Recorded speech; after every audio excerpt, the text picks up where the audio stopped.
Go. had a bit of a delay there, So depressed lately. but we're here. You know, it would fix everything. We missed the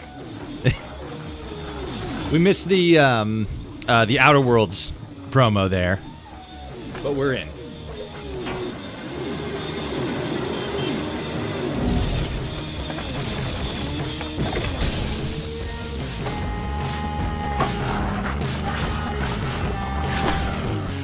Oh, is this a sequel to that Rick and Morty game?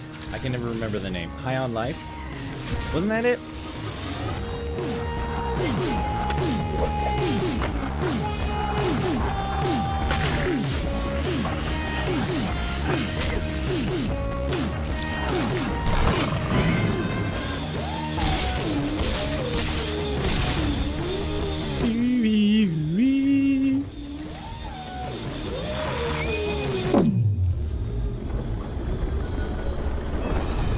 Oh, they got a Big Daddy. What the fuck? Yeah, humans are barely sentient. Scientists have done studies, and their brains are like half the size of ours. You're 4 hours early. Yeah, but the Xbox showcase is going on right now, so figure we might as well start now and then just see where things go. Okay, it is High on Life, too. I figured that what it was called. Or that's what it was called. I just couldn't remember.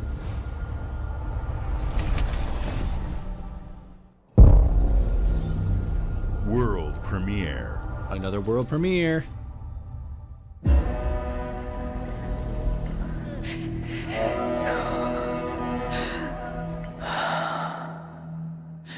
Oh, what is this one?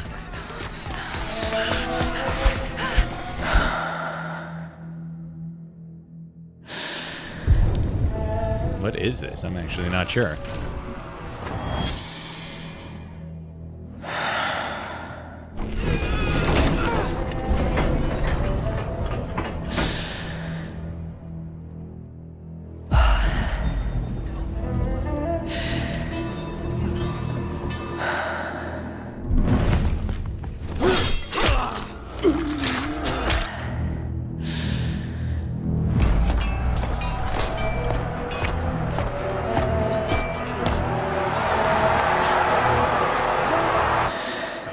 This is familiar. I can't place it though.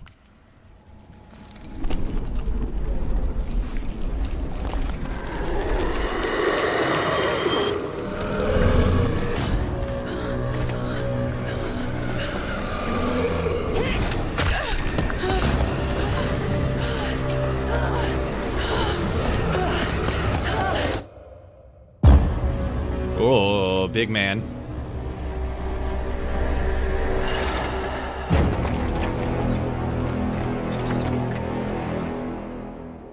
Oh, a Plague Tale. Okay.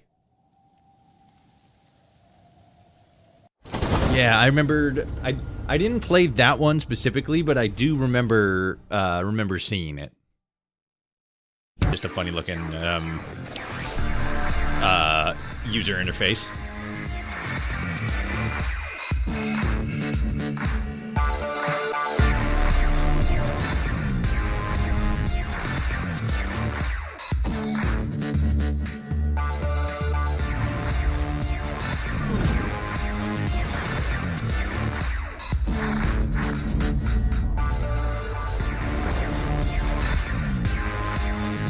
This is an Xbox. Okay, wow. Yeah, this is going to be a is cuz they've been talking about that for At Xbox, forever. We strive to put the player first. And turn that's what the you've seen from us captions over on the here. years. We've led the industry with backward compatibility. We championed crossplay and cross progression. We delivered Game Pass, first on No caption console, option. then Sorry. on PC, and with That's a cloud weird gaming. Steam Deck, So what's right? next? How can we give you even more freedom, more choice, more ways to play? Our next step that's a is fucked to up looking unify Steam your Deck. gaming no matter where you buy or play. So we're building an Xbox experience designed for players, not locked to a single store or tied to one device. To a single store. The Xbox Ally is an Xbox you can hold in your hands. Is this Bringing the together Steam integration? The power of Xbox and the freedom of Windows. On this Xbox, you can play games across your entire library, including all the Windows PC game stores, From Xbox and Battle.net to Steam, GOG, and Ubisoft Connect. They just said Steam. And the That's highly it. That's the anticipated this. Hollow You Knight can. Silksong will be available That guy. at launch and in Game Pass when the Ally releases later this year. In Okay, fact, yeah. Every new game you see in today's show will be playable on Wow. the Xbox Ally. Wow. Okay, Always so wanted you to have the unique experience of Xbox on any screen. so Xbox now has a That's why we're console, investing in Xbox a portable Play console Anywhere. specifically, Whether you're playing that on console, is Steam PC, integrated. Smart TV, or any Windows And handheld like the new Xbox that's Ally, just the game Xbox over. experience grows Xbox with is one. your library. Like I'm not an friends Xbox and fanboy or community. anything, but like There are over that's 1,000 Xbox huge. Play Anywhere games on Xbox today. And every new game you see in today's show from our partners and our studios is Xbox Play Anywhere. Wow, And because that of is Xbox, massive. You can always have access to Game Pass with a diverse lineup of games from the biggest franchises to critically acclaimed indie hits. This is the freedom we believe players should have. Any game, anywhere. And we are giving it our all every day to make this vision real. But it all comes back to the games. From Dead to Rights on the original Xbox to Armored Core 6, our relationship with Bandai Namco Entertainment has stood the test of time. We both Talking about believe in Bandai. bringing amazing experiences Gaming to keeps players winning. around Yeah, the no. world. And their next game does Real. exactly that. From Rebel Wolf Studio. Oh my god. It's a story-rich action RPG That's- steeped in dark fantasy that That's I can't insane. wait for you to explore. Oops, there we go. Thank you. Nope, I and don't enjoy want the it. rest of the show. I wanted this tab. Move that over there. Wow, great. Now it's that whole thing. Okay. Yeah. Wow. Because I like they've been talking about doing an Xbox portable console thing for like years, and like that was already kind of a big thing, but it was one of those like, oh, like who knows if it's actually gonna happen. Monsters have always been here, Got vampires here. watching from the shadows. And when we were at our weakest, they came out into the light. We feared for our lives, but we should have feared for our souls instead. The vampires didn't come to kill us. Oh god. They came to rule. To turn us into mindless. The only thing that Steam Deck has is being Linux Nintendo piracy. Yeah, like that's the only thing the Steam Deck has on it. The Xbox Ally is going to be a huge, massive shift because, again, not only can you play PC games on it, or can you play Xbox games on it, Their worst nightmare. most likely, I don't know, because Xbox has been sort of leaning into a more software-driven platform. So your physical stuff, Trapped. you most likely won't be able to play on the Ally. Well, obviously not. Fighting to But if you like bought the game through the storefront or through like a Windows storefront, then you'll be able to play it through the digital library, and then you'll have access to everything on Game Pass. And then because it has Steam integration, you'll be able to play any of the she said like compatible stuff. So that kind of makes me think that it's going to be like specifically Blood of the Dawnwalker. That looked pretty neat. It kind of gave me like what would it be? Kind of like I don't want to just go like say like Elden Ring but vampires. But it was in that same vein. Premiere. But it's crazy because the Ally is going to allow you to play Game Pass games, Steam compatible games, which I feel like is going to be a pretty big number of different games. Is that Super Meat Boy? What the fuck? He's all 3D and fucking clean. Oh, hell yeah, more Super Meat Boy. Fuck yeah, let's go. But like the Ally is just crazy because it's now official, the official confirmation that Xbox has an integration with Steam, and I can't imagine that sort of compatibility isn't going to be coming to the consoles very, very soon. And so just the thing that we've been speculating about for the last X number of months and years is now a reality. Like, you can play 3D. Nice. So yeah, you can just now play Steam and Xbox games on one console. And it's portable. That's crazy. Nintendo's going to have a big problem now. Because for the longest time, Nintendo has been the whole, like, portability thing, right? With the Switch, like, that's been their whole thing. But now that the Xbox Ally is going to be an actual thing, that's going to be... And PlayStation's probably going to be leaning into it as well, so... all Nintendo has is their games, which admittedly is a very, very strong library. This looks like Ninja Gaiden, I think. But yeah, the only thing Nintendo has is its games, which is valid. But like, damn, that's crazy. I wasn't expecting a portable console. I was expecting it to first roll out on like the actual consoles, and then like eventually they would make a portable thing. But now it's both. They've doubled down. Wow, that's crazy. That's bananas. SteamOS should be coming out in the future at some point. Playing formerly PlayStation games on my Xbox Steam Vita. Yeah, real. Or Xbox via Steam. So I don't think that, like we talked about this before, I don't think that, I think that going forward, especially if it's like, you know, PlayStations are like, we don't want our games to be played on the Xbox Ally.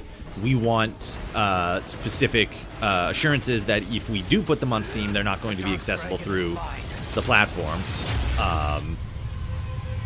Which is, you know, that would make the most sense, but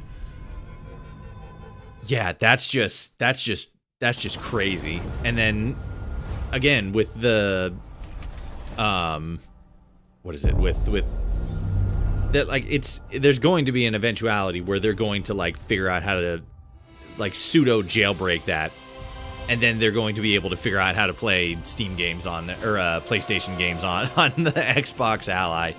That's gonna be fucking crazy. We got more Indiana Jones stuff, it looks like. Is this more, or is it just no? What else would it be coming to? Got a Silk Song release window. Yeah, they haven't said any dates yet or anything, but like, it's finally coming. This is where it starts. Beneath the streets of Rome. Enter the city of Antioch. Find the secret relic. Bring it back to the Holy See. Defend the secret. Oh God, it's Todd Howard. Worshipped the giants.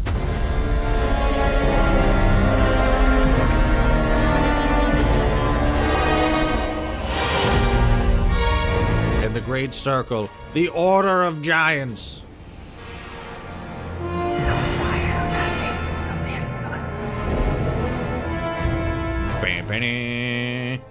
September 4th. That's cool. DLC for the Indiana Jones game.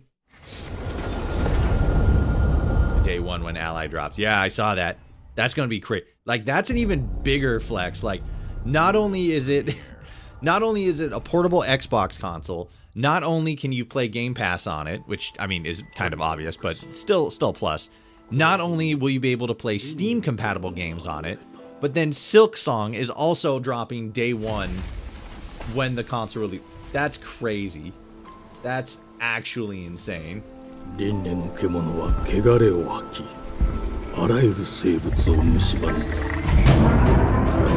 That deer's got a little bit of a skin condition. Game Freak? Oh fuck, is this the new Pokemon game? It's not running very well. That was a little bit of frame rate there. Frame rate dip.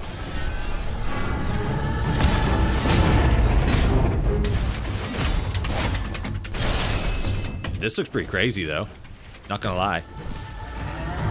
Wow, look. Game Freak is proving that they actually can make games other than Pokemon. 西暦4026年 The year's 4026. 待つのみ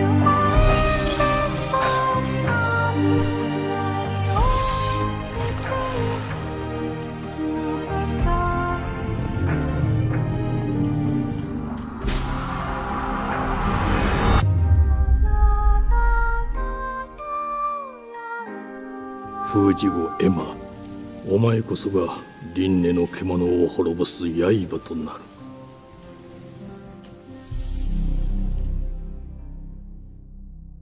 Beast of Reincarnation. That looks pretty cool. Pokemon Company, they never do anything outside Nintendo. Yeah, that's why I was like so like, wait, what? That's huge. Oh my god, this is a massive showcase so far. Sure do shine. Like they opened with Outer Worlds 2. We had the Xbox Ally. There's new DLC coming for son of a bitch. For the Indiana Jones game. Fucking a Silk Song release window, and now a non-Pokemon game from Game Freak that's not specifically Nintendo. That's crazy. In Exile. Oh my god. And we got technically the people that made Wasteland, but like, holy fuck. It ain't shock. spineless. Keep your filthy pickers off me! And it's sure as shite ain't for the decent. That's a clean sweep for what There has been a crime! Justice itself has been affronted! I have been burgled! Lord Griswick. Burgled! Yes, I got that part. Do you know anyone who might wish you ill?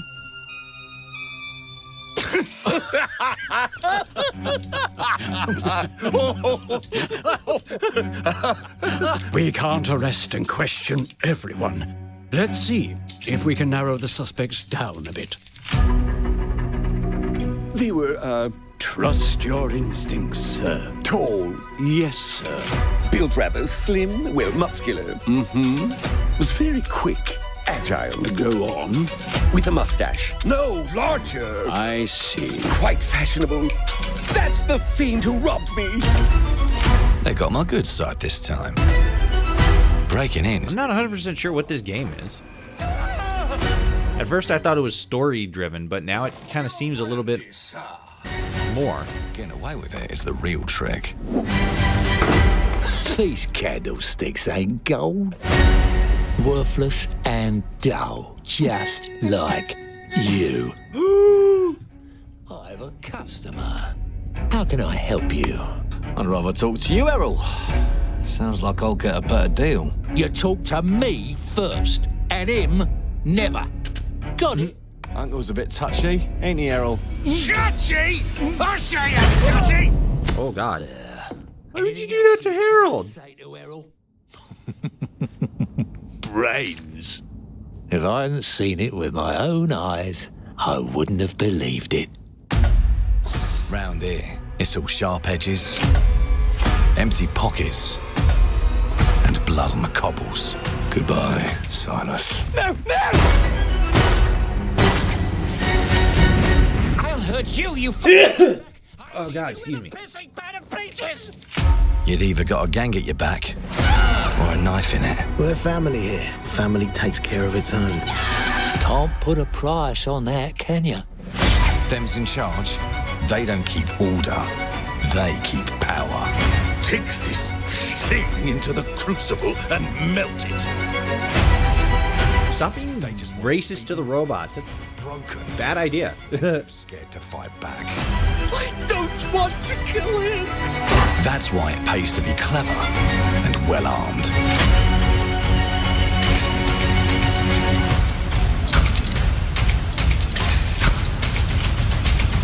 Love the weapon detailing. Arguments.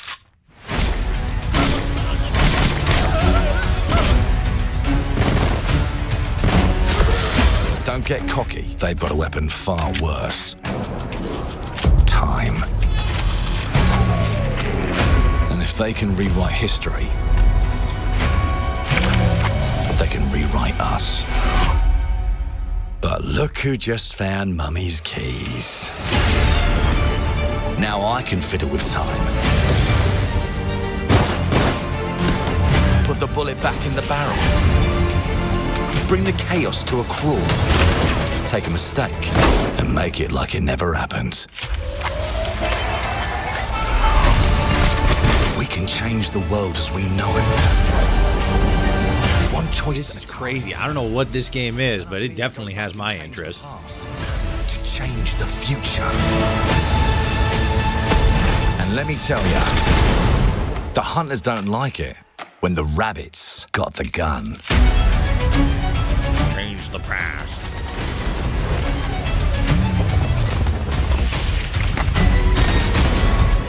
Huh.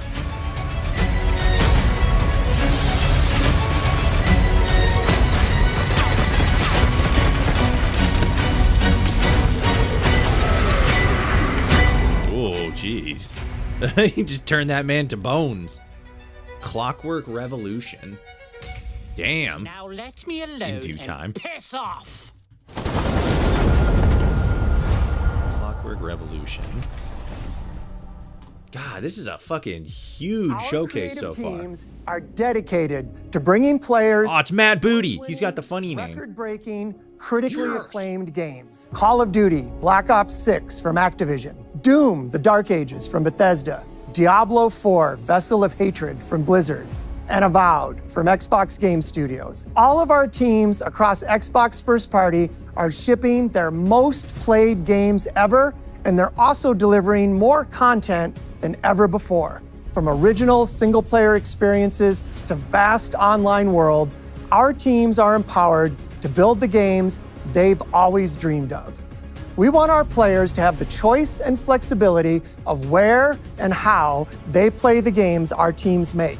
So of course, our games will be available day one in Game Pass, and every new game we make for both Xbox consoles and PC will be Xbox Play Anywhere. On behalf of our creative teams, thank you. These experiences don't stop when you put down the controller. As you've seen in recent years, more and more of our characters, stories, and worlds are expanding to brand new audiences through TV and film. A Minecraft movie and the Fallout TV Chicken series Jockey. broke records and brought millions of players into the game. We have more projects Fallout. in the works Hell yeah. as gaming continues to influence film and television like never before. When it comes to growing new franchises, Obsidian is having a year like no other. From launching a blockbuster new game like Avowed to the upcoming release of The Outer Worlds 2 this October. The Outer Worlds reveal Obsidian looks is crazy. always delivering great games, and they have a third game launching this year. You'll get to go deeper on it in our Direct, but until then, let's take a look. Fallout New Vegas 2. World premiere. Xbox Game Studio. I told you, you can't run from me, you foul beast!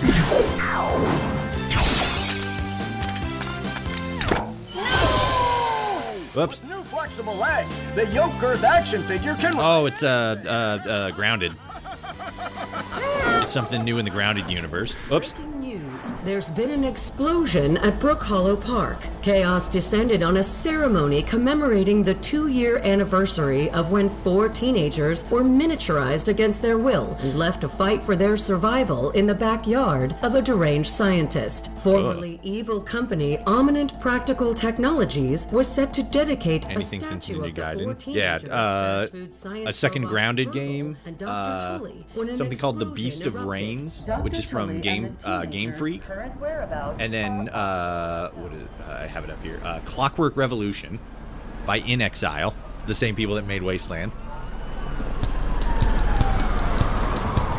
Grounded, yeah. You gotta keep them separated.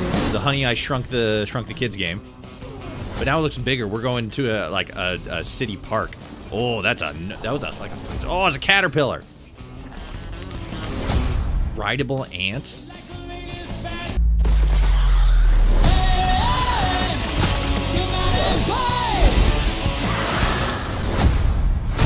Grounded 2. Hell yeah. July 29th. Fucking bet. There we go. I haven't, it's been a while since I went in and actually played the original Grounded, but we played it a couple times, for the weekend stream. 500 reached. And it's pretty fun. It's just got like building mechanics, and then you just explore, gather resources. Man, it's basically just a survival game, but you know, Honey I Shrunk the Kids style. It's real fun. Was in a state of suppressed recomposition. That man had 2 skulls inside of it. Orphans populating the area. You're grounded, Toshi. No. I got so many video games I gotta play now. They become exceptionally aggressive.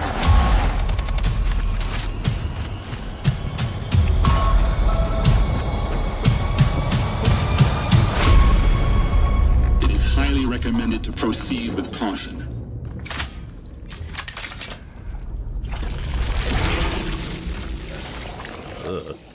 Oh, he spotted me. They seem to act more consistently, in coordination. Destroying the nest is now a priority.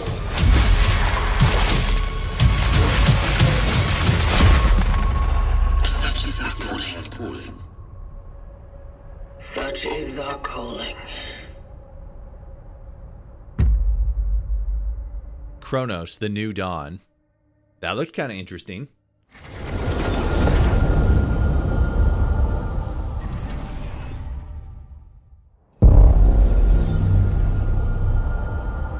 I'd like to see more of that, though. I'd like to see more of Chronos, because it kind of had like a Dead Space kind of vibe, but like not in space.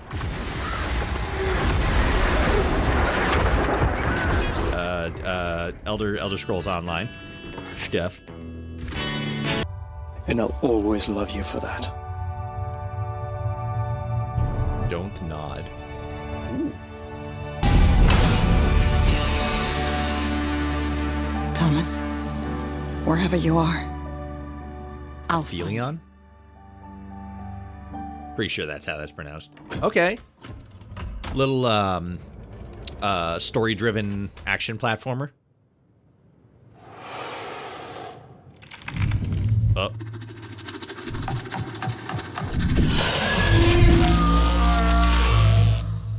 Well, that's probably not good. A game in collaboration with the European Space Program. Okay, interesting.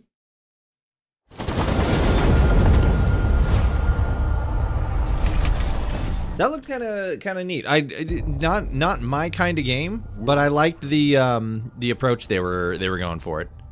A lot of the story seems to focus specifically on the world itself. Having never met your real father, but he left you this hotel in his will. It's been in your family for generations. Much like the caretaker. He's a little eccentric. You'll see.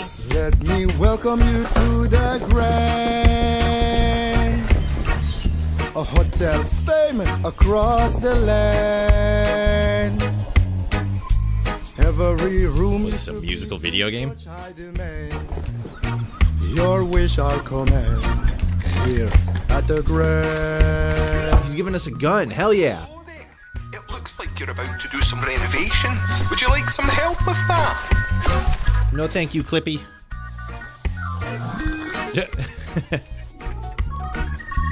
So, my father was renovating the hotel when he disappeared? Not just the hotel. He was helping the entire village. You have his power tools. You know, you could pick up where he left off. You seem like a good man. Good animation. All those books flying out. That was kind of neat. I'm in. They don't suspect a thing. Just make sure the locals don't get wind of what you're really up to. Witchcraft. Because Got it. if they find out, they will Wicker Man your ass. Uh-oh. Wicker Man. Things are gonna start looking bad. That chair just turned into a spider. In this place, the only one you can really trust is me. Talking cat.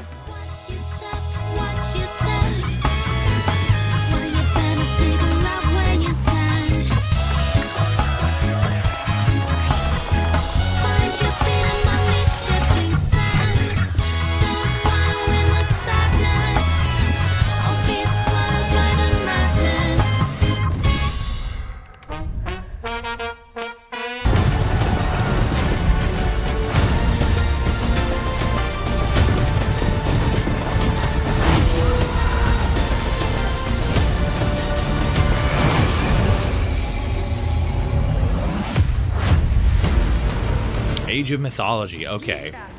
I'm all like, this looks familiar. I couldn't place it though.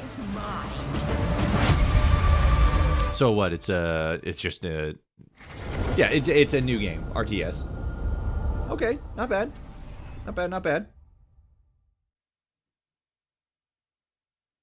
EVR Studios.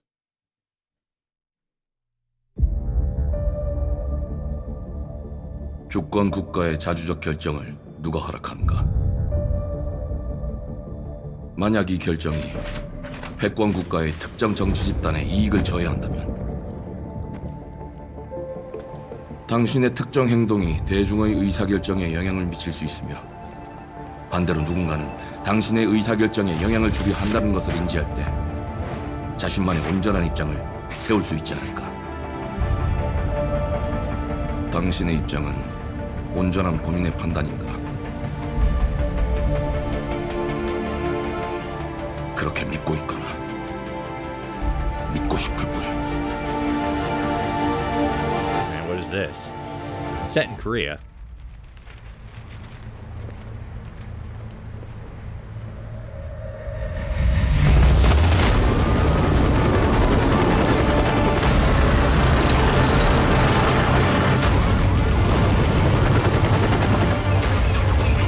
Saying stuff about political unrest.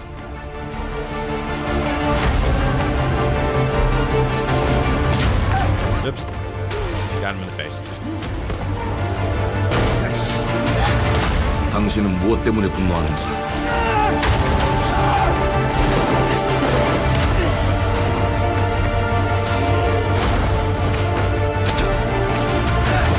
당신의 분노는 스스로 결정한 것인가?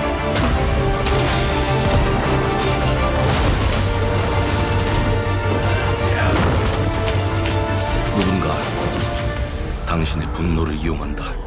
Using your rage.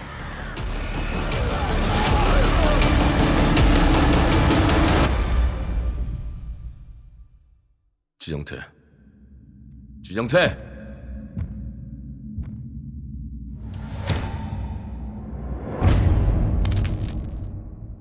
Mudang, 2 hearts. Wow. Okay. It kind of looks like South Korean Black Ops. It looked pretty clean. There seemed like there were some superhero elements to it, or at least like super soldiers. World premiere. That looked pretty good though. E ora olaiem loite fativi. Novo. Ilo? Te kemaite mana. Muite unanite waiora. Dia. Novo tua libemo iwa lotaname. Ona otalima di efema. Te onami.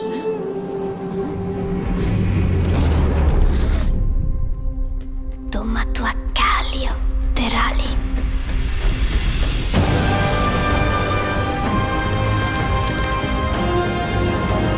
This looks very pretty. The Odyssey continues. Is this a follow-up to something else?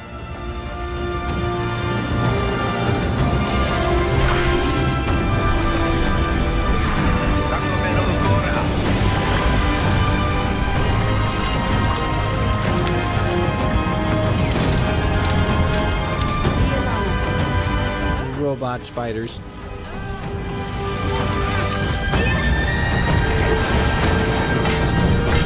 That baby hippo, right? That's what I thought too with that last game. Mudang!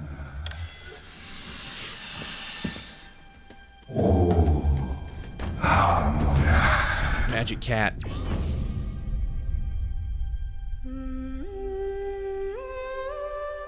Planet of Lana 2, Children of the Leaf.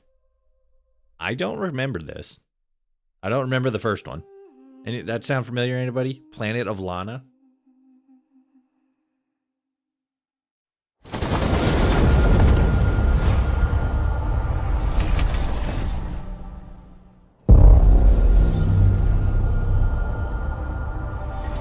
Bethesda presentation. We're going to hop into call after the showcase. Maybe not right after. We're probably going to stream for a little bit, but yeah, maybe later today. Well, hello there. Is he going to talk about the fishing updates more? To relax by the old fishing hole, wouldn't you say? Yeah, fishing. When it comes to fishing, Appalachia is a land aswim with opportunity. Yes, you'll find fish of all flavors in every walk of waterway, from its mightiest of rivers to its humblest of ponds. Just step up to the bank, cast your line, and when your bobber starts bobbing, reel in the rewards. Let's go fishing. What do you got on there, Jed? Worms! What are you biting today? Worms. See for yourself. Oh, God. Bagging the big fish starts with finding the right tools for the job. There are as many unique combinations of rods, reels, bobbers, and baits as there are fish in the sea. And when you've caught your fill, pop over to the local tackle shop to swap fish tails. Can you smell that? No matter what troubles plague the future wastelands of Appalachia, I don't think the pot's bubbling. I think the fish is breathing. Cozy little joys like this. You just gotta know where to look. Vault Life is your ticket to easy living. Design and build your own little slice of paradise. A place to show off all the bits and bobs you collect in your travels. Got a green thumb? Plant your own peaceful vegetable garden. And nothing warms the heart like a neighborhood cookout. Ah, community makes a wasteland a waste home. Join today, and tomorrow you'll be kicking back and sharing a meal with friends in beautiful Appalachia.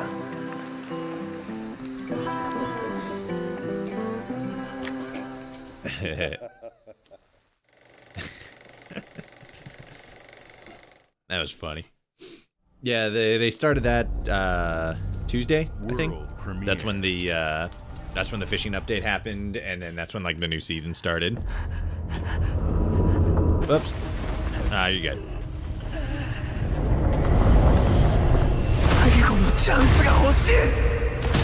Yeah, solo leveling.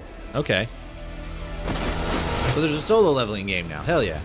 I've been hearing good. I haven't seen it myself, but I've heard good things about it.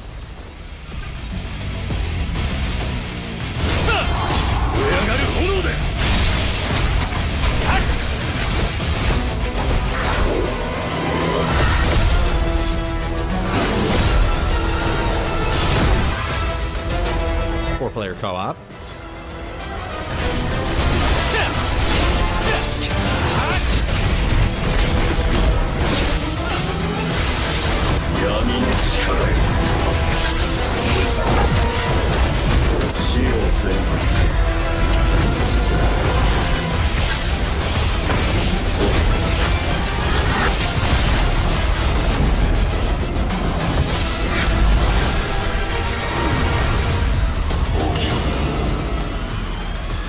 Rise.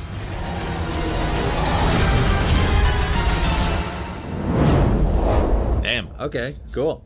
People are probably super hyped for that. Solo leveling got really popular when it dropped, or when the anime dropped specifically. The manga was probably pretty popular. World premiere. I just wasn't up to date on that.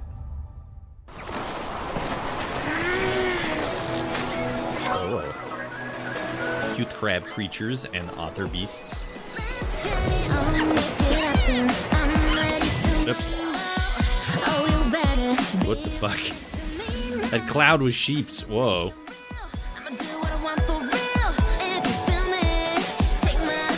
This kind of looks like a cleaner version of Pal World.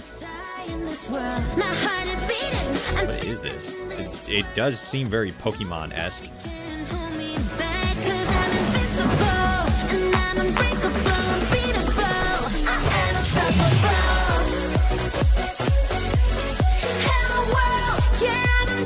Graphics on this are crazy.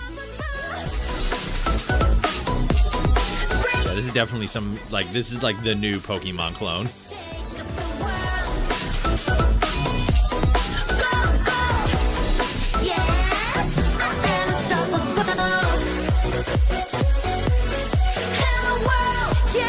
Puff-a-tubster.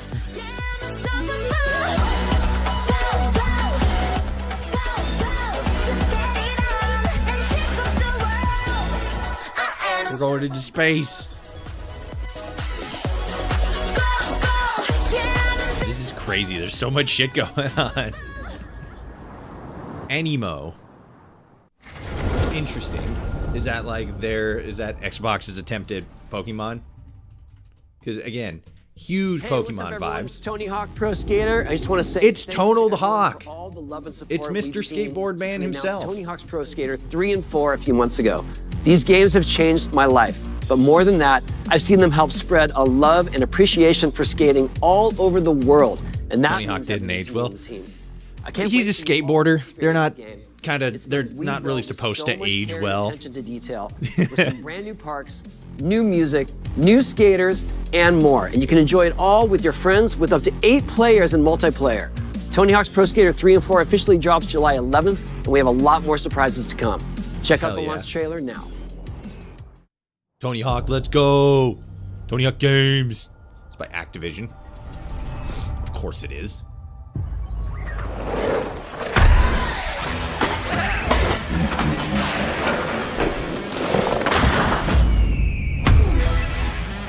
Tony Hawk's Pro Skater 3 and 4.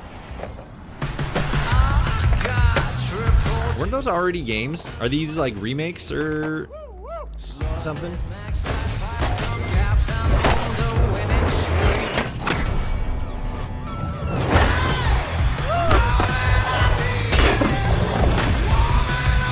Oh yeah, fucking 3 came out in 2001.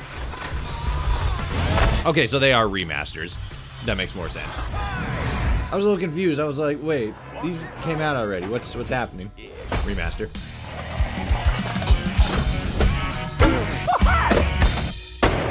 Hell yeah. Skateboard fans are gonna be geeked on this.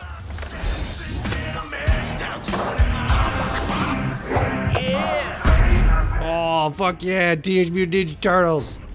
They got the turtles.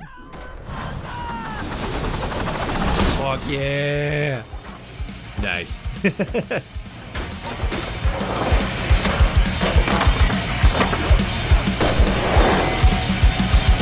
Oh, gnarly! Oh god. You can skate as Doomslayer. Fuck yeah, let's go. That's gonna be huge. That's huge for gamers, or for skateboarders, skateboard gaming fans.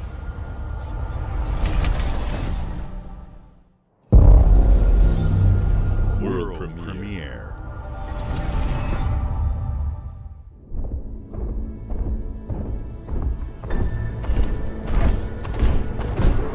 This feels familiar.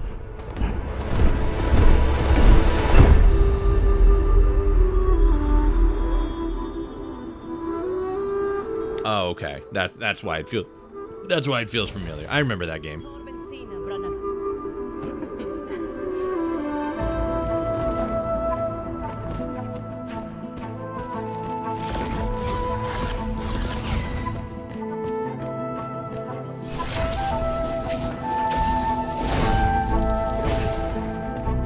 Okay, fun little art style. I'm liking it.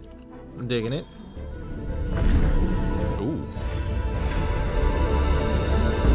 Confront your sister.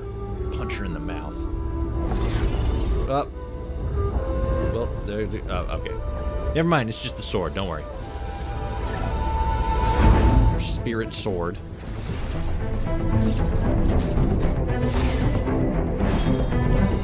Camilla Hemlock.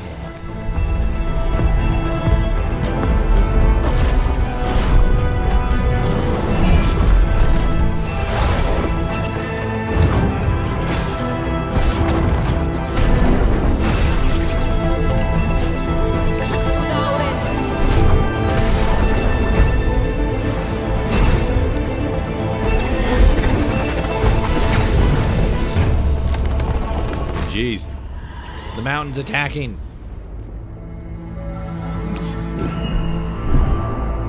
At Fate's End. All right, that looks like a fun little sort of like Metrovania style kind of side scroller.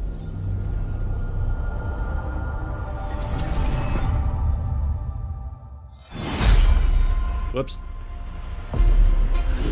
Fuck yeah, Gears of War.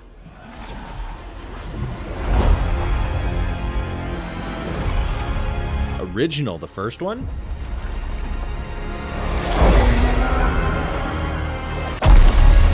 Shit.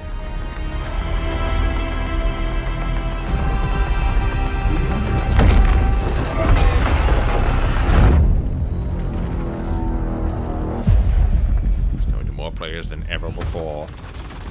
Look who decided to show up.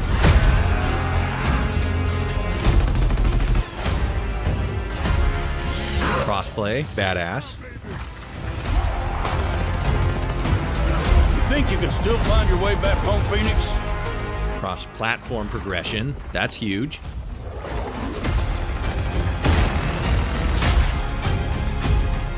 Looks like they upgraded. Nice. 120 frames per second multiplayer. Split screen co-op. God damn. Xbox Play Anywhere. Makes sense.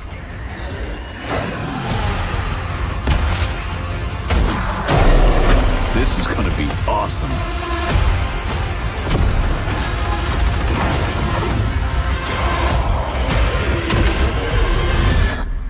Form up! Gears of War Reloaded. That looks pretty cool. Are they making it all platform? Yeah. I think you meant PS5. You said Gears of War is coming out on PS56. That's huge. That's a big deal.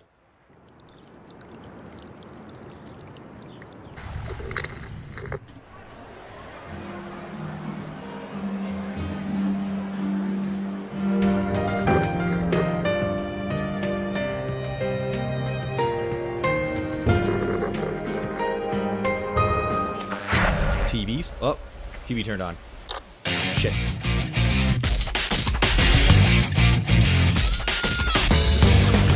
Persona 4 remake. I was kind of like, I saw that dude running. I'm like, is this Persona? Hell yeah. That's huge.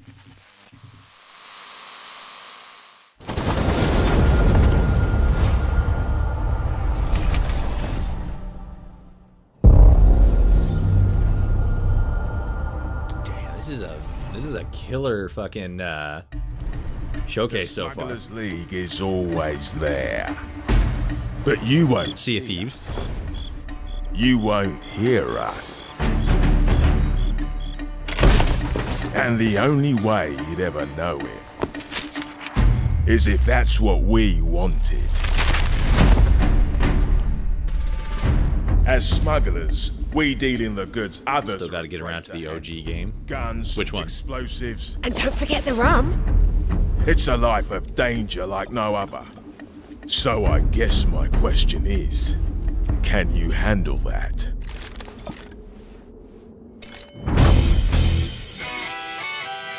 Getting your hands on gold is one thing, but you should know that this is what we're really after. The bigger the boom, the better. So it's just new stuff to Sea of Thieves. That's pretty big. That's a big deal. Sea of Thieves is super popular. I'm a little disappointed that Rare has yet to, do anything with fucking Banjo-Kazooie. But I guess the wait shall continue. You are pirates after all. Welcome, my friends, to the Smugglers League. Whoops. Shit blew up. You're paying for that. Nice.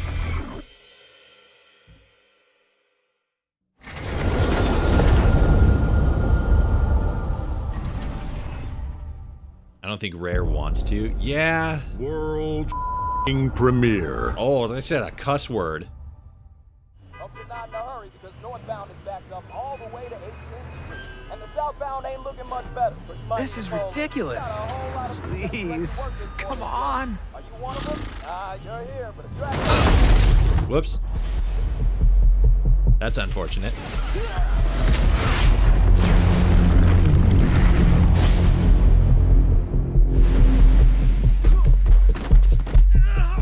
Oh, holy shit. It's the Invincible game.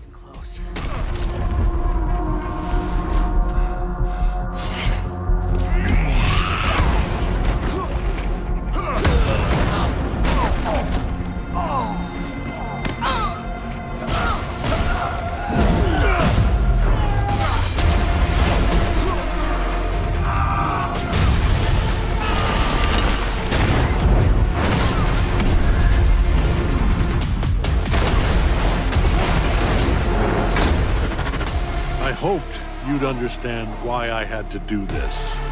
Accept our rule or die.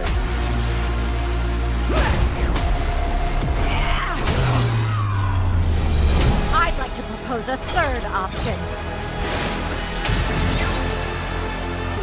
Oh, Rex. I'm not your son anymore. I'm the guy who's going to throw you off this planet for good. I'm Invincible! I trusted you!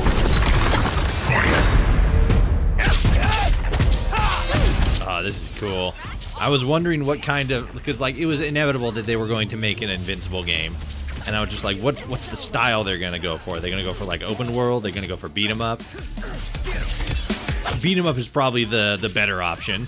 Like you don't get to fly around as Mark or Eve or anybody, but like it's like that's what Invincible is. It's a combat story. Might want to look up. See how you like this? It's an army. I am ending you. I see it all now. Oh, and she go crazy.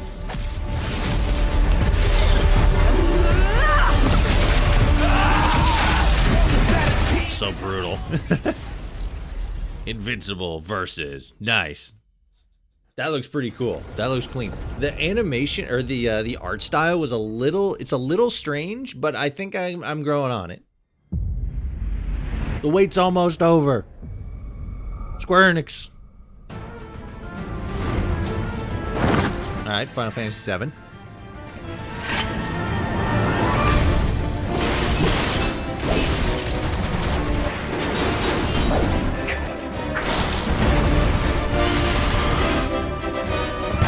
Wait, have they still not released the second part yet? Final Fantasy VII Remake Integrated. What does that mean? I'm here to even the odds. Any objections? Know your place, little lamb. There's no one to save you now. What the fuck was this?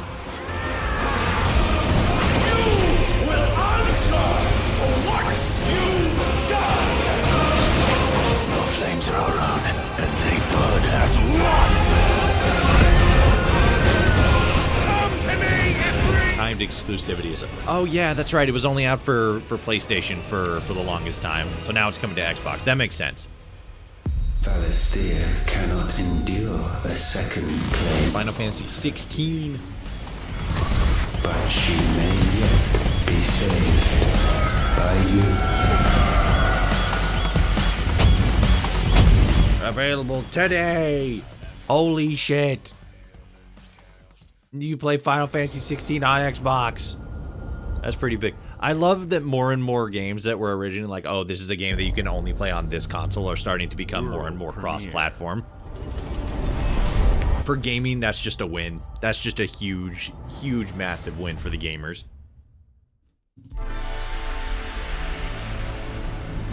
Double Fine.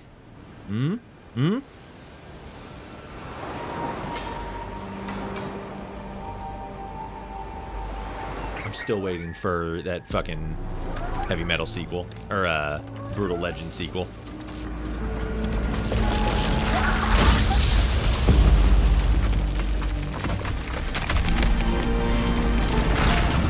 That lighthouse came to life. The fuck? We're playing as a living lighthouse with a bird best friend. Hell yeah, I'm into it. This looks pretty though.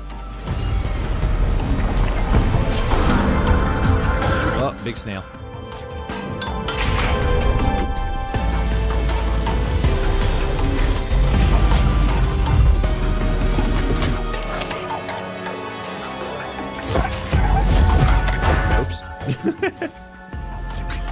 bird revert to an egg?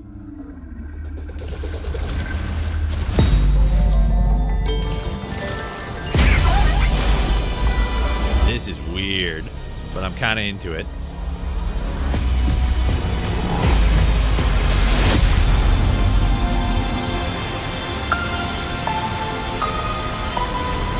Keeper. Okay.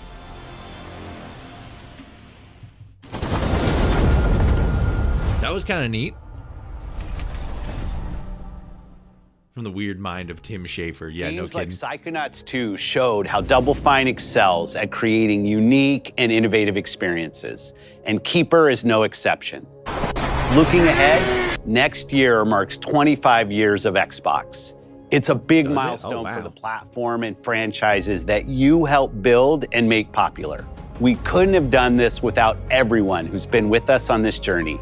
As we think about bringing a new generation of players to these iconic franchises, I'm excited to share that players will get to celebrate 25 years of Xbox with a new Fable, the next Forza, Gears of War E-Day, and the return of a classic that's been with us since the beginning. Today, you've seen an incredible range of games from creators across the globe. Creators like In Exile, reaching for new heights with Clockwork Revolution. Sluggerfly, making Team Meat's modern classic platformer into 3D. Square Enix, bringing more of the critically acclaimed Final Fantasy franchise to our players. And Team Ninja, returning to the beloved series they debuted on Xbox. You've also seen the next Xbox hardware release, our Xbox Ally handheld. The Ally is going to go crazy. Your Xbox experience and your library with you anywhere.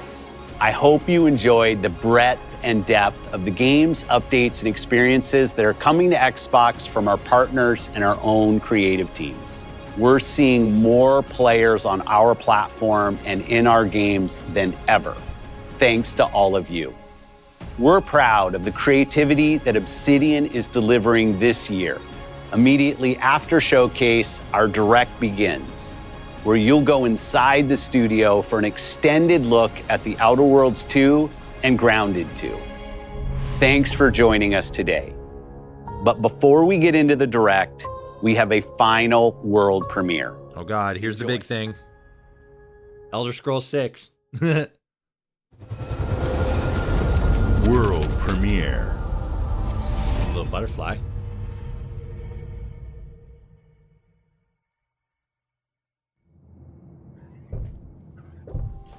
All right, what's this going to be? Welcome to the Guild. We have been expecting you. Please, follow me. Summer Game Fest had a RE9, so what do you got to Xbox?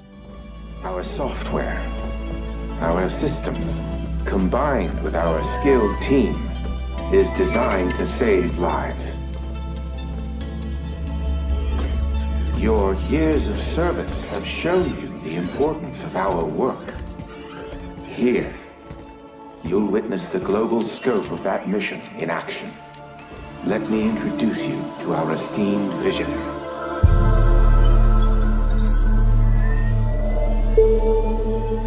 For too long, we have been bound by outdated systems, accepting limitations instead of redefining them. The Guild is safeguarding tomorrow, now. We are pioneering the future of protection worldwide. Our advancements are designed to elevate everyday life, reshaping the future of technology on a global scale. I'm Emma Kagan, CEO of the Guild.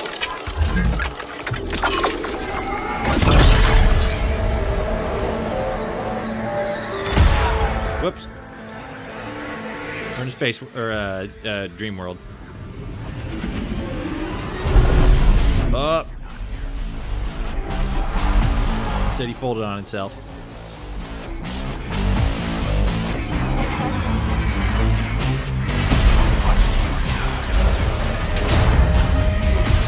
What is this? I feel like I know what this is, but I have no idea. It's kind of got like Alan Wake vibes to it a little bit, but it's not.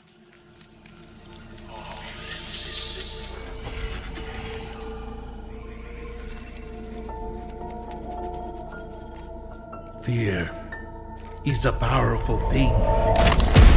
Hey. David Mason.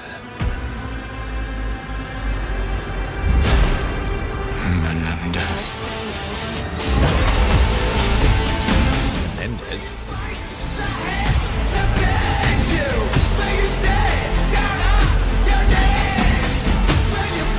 Oh, it's Call of Duty Black Ops 7. Holy shit.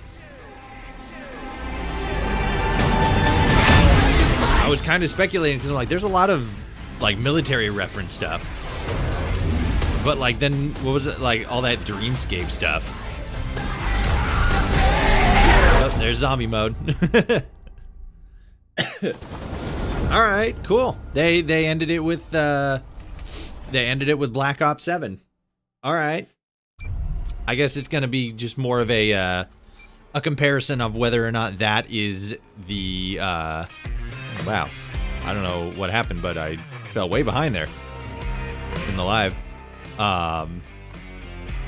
So it's definitely going to be an argument of whether or not more people are hyped for Black Ops 7 than they are Resident Evil 9, which I think is kind of a moot point because they're both going to do like absolute gangbusters. With Avowed releasing early this year and now ending the year with 2 more games.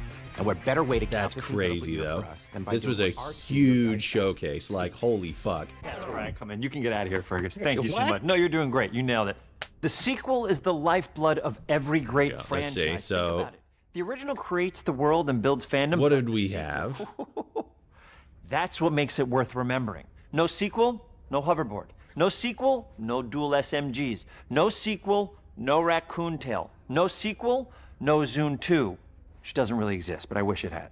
There was a Zune 2. There was a Zune 2. I'm Mark, the head of sequels here at Obsidian, and I have sequelized everything. Blockbuster Mark, movies, the man who makes sequels. my first marriage. So trust me, I know what I'm doing. My first marriage. Come along this journey with me. Part 2. Who is this silly man? This silly individual. So let's see. We had a brief showcase of The Outer Worlds 2, which I'm pretty sure this is what this is. We had the reveal of High on Life 2. I'm going through an article here. We have a game set, a new game set in the Plague's Tale, or a Plague Tale universe. The Xbox Ally, which is absolutely insane. Super Meat Boy 3D, which is like that's also, I wasn't expecting that, but that's a fun drop. More Super Meat Boy. This time we're able to go a lot deeper because we have Ninja Gaiden 4, Indiana Jones and the Great Circle DLC, Beast of Reincarnations, which is interesting. It's like Monster Hunter, but like from the people that made Pokemon. So that's crazy in and of itself. Grounded 2. Oh, it's coming to early access next month. Oh shit, maybe we're gonna get in on that. I've had the chance to Hell do yeah. a full sequel to the world that I helped co-create. Oh, really interesting. just a So that fantastic Aphelion, and expand the universe in interesting ways. that Aphelion game where it was like that lady on that ice planet, that's apparently made by the Life is Strange studio. That makes a little bit more sense. I was kind of getting like some vibes where I'm like, okay, this definitely, this is familiar, I just can't place it. That's why. Even if it's your first Tony Hawk's Pro Skater 3 and 4. To start from, as it has all the elements of a great Obsidian RPG. What is it? Interesting characters, deep worlds, important choices. Remake. The Outer Worlds 2, not only did we want to Persona double 4. down on those elements, but we wanted to give Invincible players even Versus. We've also put a lot of And then this article is missing a lot of stuff for some reason. It doesn't include it doesn't include that Amino game. It doesn't include Clockwork Revolution. Clockwork Revolution looks crazy. I'm definitely interested in checking out more about that. Where is Amino? I love a deep RPG experience, and building out that RPG crunchiness for our players. So I found one article by IGN. Prioritize those deeper RPG And it says, with different character check out the announcement trailer for Amino, a new free-to-play pen and paper action role-playing game by Paw Print Studios. I don't know what it means when it says pen and paper action role-playing game. Players take on the role of a pathfinder, capturing creatures in idyllic landscapes and entering their magical companions, and evolving their magical companions to help explore mysterious dungeons, solve puzzles, and engage in PvP and PvE battles. Amino will release in 2026 on Xbox Series X, S, and PC. You can make any kind of character you want, but we've given you a role. Pen and paper, that's interesting. I'm still not really sure what that's referring to. We got Gears of War Reloaded, Keeper by Double Fine. Kind of fix everything that's wrong. You're gonna be little lighthouse exploration game. Join the Earth Record for a lot of different reasons, right? Yeah, like because you're an actual lawbreaker. Damn, this was a spread law throughout the galaxy. This was a crazy showcase. I think whether or not, because I don't like the whole conversation around like, oh, like this showcase was better, that showcase was better, stuff like that. It's all like kind of subjective.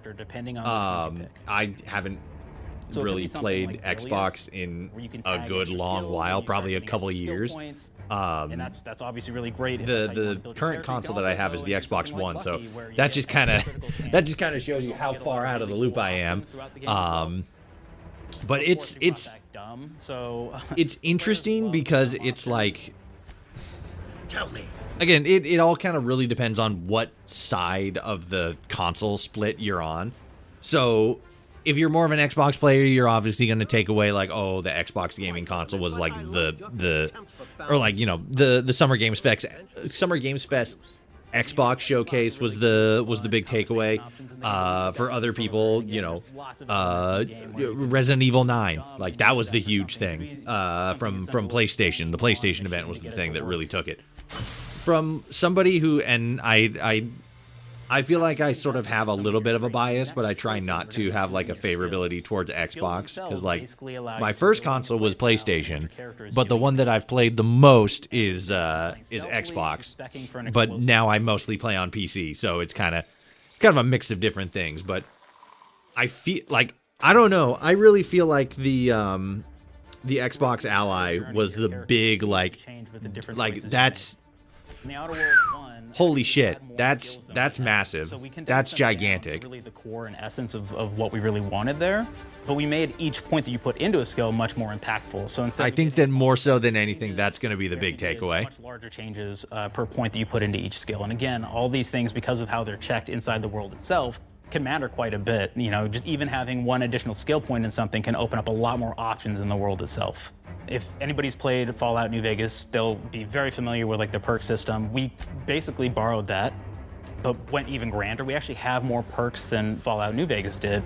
But here's the cool thing, right? We check and use perks for literally everything, right? So you can do everything from, hey, I want to make a stealthy build that steals stuff and is really good at that. Okay, great. Well, you can take maybe the pickpocketing perk. So that's not available to everybody, but if you select that, now you can actually go around and steal things out of people's pockets. Okay, neat. There's another perk called heavy-handed, right? Where say you're a melee person, what this does is now your power attacks that you use actually knock people down. Oh man, I really like the serial killer perk. As you start killing people, they will drop hearts. And you can take those hearts, and essentially you're taking these trophies, you could say, and it's actually giving you a permanent health bonus every time you do it. We have this perk called Assassin. Now, this is an early game perk that you can take, which every time you stealth attack an enemy, you're actually going to get a movement bonus for a certain amount of time. Oh yeah, then you move a little bit faster.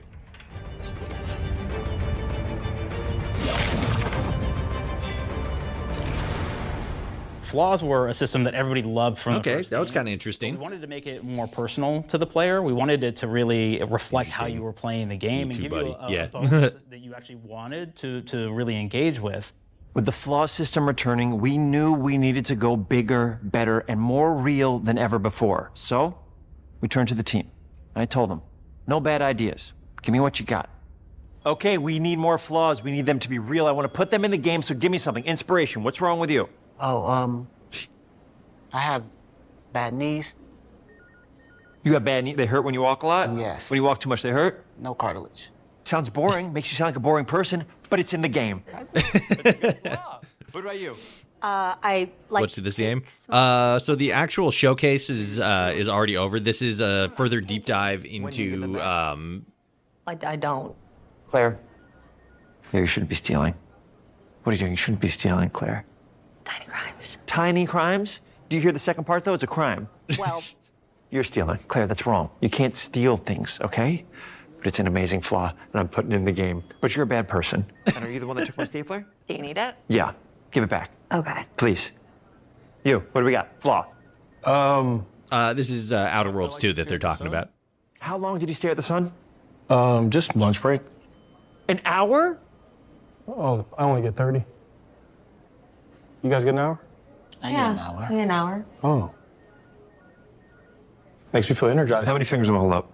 3? No. Anything else? We'll put it in the game. 3. We'll put it in the game No. because I feel bad for you. Anything else? One of my favorite flaws is something called bad knees. It will actually give you the option to take this flaw that'll make it so that you move faster throughout the game. But the problem is, anytime you stand up, your knees are going to make a loud popping noise that makes it so that, well, everyone around you is going to hear you. There's one called Kleptomaniac. This is really interesting because what it does is when you steal something, you can actually sell it for more bits than normal. And like that sounds really great. The drawback is sometimes when you're looking at things in the world that are owned by somebody else, you'll automatically steal them. So you have to be very careful about how you use them. One of our more wacky perks is the Sun Gazer Flaw, and it just gives everyone cataracts while playing their game. So everything becomes like light shafts and blooms and hazes, and makes the game pretty unplayable if you happen to choose that perk. If you happen to be the type of player that habitually reloads your weapons like I do. Wait, hold on. What's the upside of playing of the Sun Gazer? Weapons, but if you ever fully empty your magazine, you're gonna take a debuff for a while. Ooh, okay. While we support options like being a gunslinger who wants to key into destructive weapons, or a rogue who wants to alpha strike their enemies before they know what hit them, we also allow for a lot of fun and experimental builds. You can be a mad scientist who utilizes gadgets and wacky science weapons. If it's that loud, you gotta see a doctor. I know, right? You stand up and your knees pop loud enough to attract the attention of others around you. Nothing shows the impact of these character build options better than, in my opinion, the bridge area, which has a quest you get early on in Paradise Island. The bridge. Not only do you kind of encounter this very early, and it's a very core one to the story, but it really expresses our philosophy of allowing the player to solve problems in a bunch of ways. So you may solve it by, speech options. You may talk to them and maybe have to go do a quest for them and really kind of prove that you're a friend of the Protectorate to get by. I may have need of your help, stranger, if you are ready to seize an opportunity to show fealty to the Protectorate.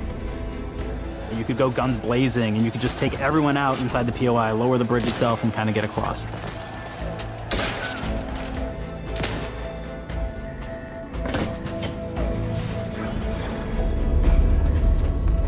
You could sneak in, lower the bridge, and then actually sneak in under the bridge to get over to the other side.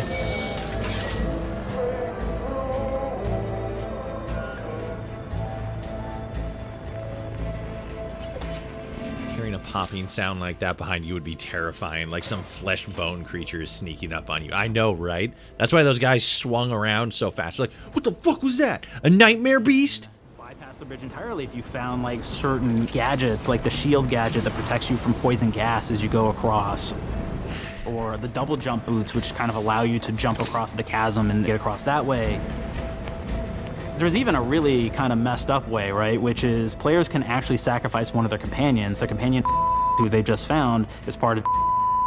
We're no different than the Brits yeah. when we start tossing our own to the rats. I sure as law ain't gonna follow someone who can't see the wrong in it. I must admit I'm surprised we could come to an understanding. But I thank you for your loyalty, stranger. As promised, you shall have clearance to cross this bridge.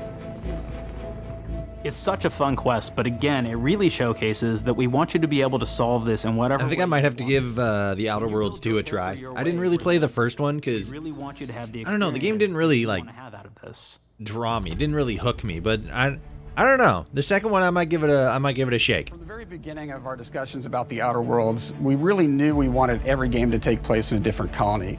This lets us expand on all aspects of the universe. Every colony can be its own thing with its own flavor, and we can center them around anything we want. Any ideas or setting we're interested in. Arcadia is an isolated colony with abundant resources, and it's run by an authoritarian faction called the Protectorate. Their dictatorship is thematically based around the question of how much freedom people will give up for security and luxury. For Protectorate subjects, unfortunately, that answer is everything. Oh. The Protectorate is also incredibly wealthy because it was founded by the inventor of the skip drives, which are the Outer World's faster-than-light engines. But those skip drives are starting to cause rifts in space-time, which are cutting off all the other colonies on Earth from being able to trade with each other. That's probably not good. The Senate is an offshoot of the Order of Scientific Inquiry from the original game, and like them are a science-based religion with the same goal of solving the universal equation, which will allow them to predict and alter the future to the benefit of all mankind. They used to be part of the Protectorate, but they split off to focus on solving the equation for the good of everyone, not as a way to simply control the masses. The player's been sent to Arcadia as an Earth Directorate agent to find out how the skip drives are causing the rifts and what can be done to stop them. First Outer World feels like they have all the pieces but use tape instead of glue. Interesting. So it just needed like a little bit more refining. Because like, I mean, it was super popular. The Order wants to close them not only for the good of everyone. Like that's why there's a second one. Complicating the math they're using to So solve the universal I mean, you know, equation. they always say that like the second one's always the one where they get it right. Will to control all the trade routes between the colonies. Oh, it's the Moon Man. The themes and lore of the Outer Worlds, we're also expanding the humor. Yeah, make the moon. Fuck you and your hair. Absurdity. Andy's choice is like I was playing Grounded. You had Grounded up there. From the original game, and there are corporate representatives in the Outer Worlds too. They've invaded Arcadia. Hard sci-fi on its own isn't that appealing to me. I got to be enticed by the premise before before the setting. Is the radio I got to be enticed by the premise first before the setting in this instance. I could see that. I kind of agree. 3 different radio stations, one for each of the. I feel like I just didn't give the game as fair enough of a shake the first time. Tracks of unique music that we've made for it. It's a lot of stuff. But the second one looks clean. The part about this entire thing is that we actually put a lot of reactivity into the radio. So it will respond to the things that are going on around the world that you've been interacting with. So if you go into a location, let's say you solve a problem for the Protectorate folks, if you listen to the Protectorate radio station, they're going to be cheering you on as a hero. Wonderful news, everyone. The Zeranium gas leaks at the Automech repair facility, strongly believed to be caused by Auntie's choice malefactors, have been corrected. Some hotshot for hire just... So, I mean, that specifically, that radio thing, they've been doing that since Fallout 3, so that's not new, but that is a nice touch that helps the world feel a bit more reactive to the player's presence. The factions and companions are great examples of how we're going deeper and more complex this time around. They're integrated into the game's storyline much more than we did on the first Outer Worlds, and like with everything else in the game, they have a lot more reactivity. There are 6 companions in the Outer Worlds too. As usual, each has their own quest lines, but this time they are also connected to a different faction and have character arcs that the player can affect through their choices. Your first companion is Niles. That kind of sounds like Dragon Age a little bit. Dragon Age the Veilguard, where they're connected to different factions. Even better agent, or to turn his back on the Earth Directorate completely. There's also a somewhat cute Automech support drone that is basically Niles' helper. Her name is Val. Marisol is part of the Order of the Ascendant, and she's an aging but still deadly assassin. That's right, she's a deadly mathematician who may or may not have some unfinished business to attend to with the player's help. There's also a cultist named Azza, who is part of a sub-faction that worships the rifts. She's cute. And in her case, violence in general. You can choose to either turn her away from overt violence or support her chaotic and dangerous tendencies. Hell yeah. At one time, Auntie's Choice had a program to graft soldiers with animal parts to make them more formidable. Unfortunately, it didn't quite work, and most of them are now dead. There's a combat medic who survived, however, named Inez, and she wants the player to help her fix her graft, among other things. Finally, there's Tristan. He's a Protectorate arbiter who is judge, jury, and executioner all rolled into one heavily armored package. It is your choice to either help him judge wrongdoers Or show them what true justice looks like. We definitely have reactivity in the game Frontier based on how you've justice. been treating your companions. I won't reveal the end of the game, but let's say if you have not been treating them well, you will find out at the end of the game what that means. Okay. Companions are a very, very important part of merchandising, because that's the real beauty of the sequel. We're talking merch, baby. It is the lifeblood. It is what fuels. Outer Worlds, No Man's Sky, Star Citizen look cool, but also sound like a whole lot of space to cover, which might be too much for my patience. Like Yeah. human beings for some reason, right? Yeah. Who needs a significant Yeah. other when you could have a knife-wielding space psycho up? I kind of feel the same way about No Man's Sky specifically. Like I've gone in and I've checked out, and it's kind of fun. I like it, but like I don't know, the scope is a lot. I feel like if I kind of like dove into it, I'd have fun with it though. Star Citizen though, I don't know. Star Citizen for me, it's more of a moral thing. The company just doesn't seem like they're actually trying to make a video game. They're just like fucking doing money laundering and investment stuff while also making a video game. How do you militarize everything? What up? How's it going, Adam? Math-crazed scientist.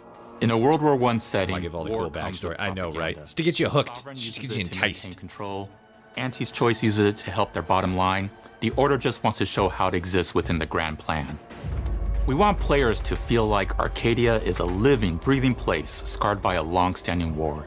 Fairfield, one of the first towns you encounter, was once under Protectorate control, but has recently been taken over by Anti's choice.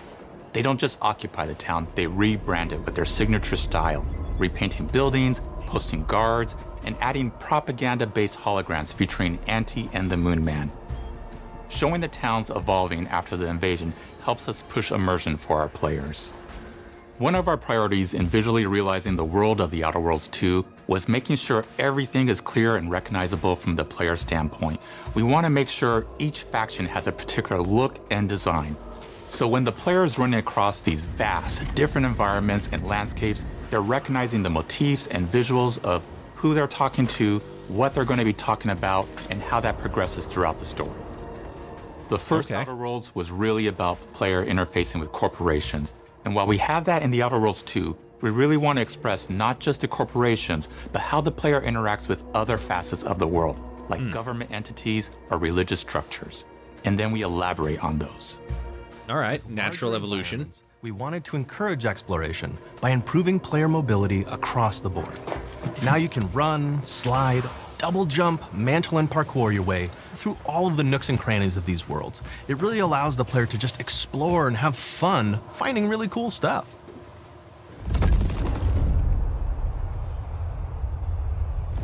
We've aimed to make everything in The Outer Worlds 2 better from top to bottom. The RPG elements were the start, but that's touched our story, our art, and especially our gameplay. A good sequel is true to the original. That's first and foremost, right? Like, we all want to add in a bunch of things as you're making a sequel, right? We want to make it bigger and better in every way. That's what we were trying to do here. And I thought, we did not need this consultant. We've made enough sequels. We understand how to do this. And I will say, I don't think it's been entirely successful. I am very proud of the combat improvements we have made in The Outer Worlds 2, thanks to my patented combat system. You may be thinking to yourself, it can't be that good? Shush, what are you even talking about? You haven't seen it yet. Watch this. Put a helmet on, because I'm about to blow all of your minds with my COMBAT system, combat system. My name is Mark, I'm the head of sequels. Shall we begin? You're thinking, what's C for? C. Capitalize the fact that the people loved the first game. We're going to take those people, we're going to make them buy the sequel. Goodwill is hard to come by. Pounds. Quick ones. Ha, ha. Not you, Dev. Here we go. What comes after C? O. Optimize for player satisfaction. I am terrified of online gamers, okay? I want to make them happy. So let's, okay? I'm terrified of online gamers. Yeah, you and me so both. They're ready for that sweet pre-order. Clap with me. Sweet. If you don't have rhythm, Brandon, just say it. Yeah. Sweet pre-order. Everybody has a different rhythm, and it's blowing mine. And here we go. B, burglarize. What is this? It's basically just finding. He sounds familiar. Yeah, I can't place him. He looks and sounds familiar, but I can't place him. Okay, well, it's a big part of the game. A, you got to agonize about how many people are going to be angry that we have just put so much combat into this thing and almost no romance at all. We should look at ourselves. What is wrong with us? Huh? We can't have one love story in this? How many people have been in love? Raise your hands. Raise your hand if you're in love. Okay, are you lying? I have a wife. Put your hand down. Toi. In French, that means two. Sequel. I think that means 3. Okay, you're getting ahead of yourself. Come on. We're on 2. And how do we end it? Anything is possible. And we've established that we're the best there is, and there's no sequel better than us. And if I could just say one more thing, thank you very much. I know I've kind of changed the world of video games today. For The Outer Worlds 2, we wanted to improve gunplay in He's every funny. way. I like him. We focused on He's a goofy sumbitch. weapon, the way a weapon snaps into ADS, the way recoil feels when firing, and how impactful our sound effects really sell the weapon's fantasy, to things like how a unique reload animation can add a lot of character to each weapon. We've increased the variety of weapons by including new weapon types, but also through a host of fun and unique weaponry. We have things like the Bourse Blaster that fires out tumors that can explode like grenades, or can even be eaten by the player for additional health. We have a weapon called Rookie's Reward that will actually level up the more you use it throughout the game. Ooh. And every time it levels up, it's got fun fanfare where it's like shooting out confetti and it's got a fun little setup. We have a really fun weapon called the Pop-Up Gun. It fires out ad drones that will distract your enemies with corporate ads, slogans, and jingles. While your enemies are distracted, you can focus fire on them or explode these drones for additional damage. That's funny. I like these unique weapons. Throwables. So you can use frag grenades to flush out enemies, smoke grenades to camouflage and escape, distraction devices to bait enemies into a stealth attack,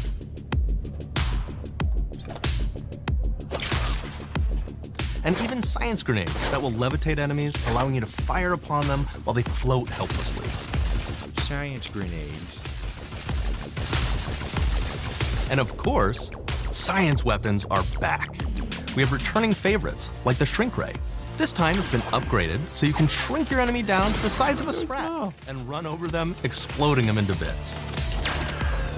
The Shrink Ray, that was probably my favorite one from the first game, so we brought it into the second game, but we improved it though. So instead of shrinking your enemies for a short period of time and having them re-expand, this time they stay shrunk, and we actually added in the ability to step on them and kind of squish them and kick them, because we knew that that was the player fantasy. We knew that's what everybody wanted to do. They wanted to step on the enemies, they wanted to kick them, so we made sure to double down on that stuff. In addition to things like our returning favorites, we also have he was some really most fun recent and Ghostbusters. unique new science weapons. One of them is called the also Armageddon. This one's really Personal cool Adventure because Time. it actually shoots out these masses that are like these little arms that will stick to people. Or I'm having a hard time. Like, I know who he is. Like, I've heard his voice somewhere or seen his face somewhere, but I just can't place it. And we have another one that's just super cool called the Spectrum Dance Saber. This is a melee weapon that actually lets you attack to a musical beat. And if you continue to do that, you'll actually get additional bonuses each hit you do. One of my personal favorite weapons is called the Big Bang. It's just a big freaking gun that uses material harvested from rifts to shoot out a giant ball of energy, vaporizing everything in its path. Now, ammo's extremely rare for this weapon, but you can use it in just the right situation to devastating effects. Like, another great one is Gary. If you wear Gary, he will lash out at your opponents as you're walking through combat. So we even have science armors, and we've really kind of shown off what we thought was really great for the player from a science perspective. We're all about letting people play the game their way. There are some players who prefer to be immersed in a first-person view, taking in all of the details. But there are others who really prefer to take the world in from a third-person perspective. Why not allow both? Well, now you can swap between the two, letting you enjoy the experience in whatever way you like. One of the things I really like about having the third-person mode is being able to see all of the fun and unique armors and armor combinations. Was Outer Worlds 1 first person only? I thought you could play that in third person as well. So you're double jumping around, you get to see your character in that way, and you get to take in the world and see things in a different light.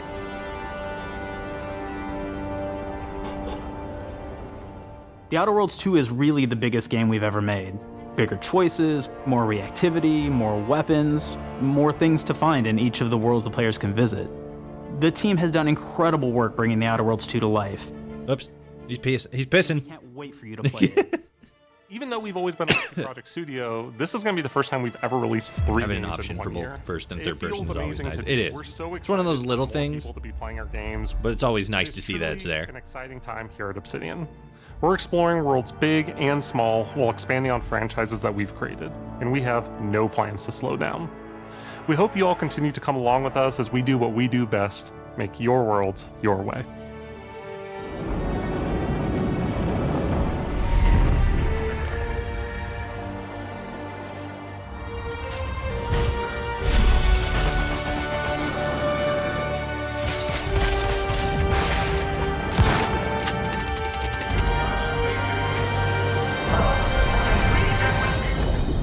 Yeah, I feel like I'm definitely gonna have to, at the very least, like check this out for a little bit on Game Pass.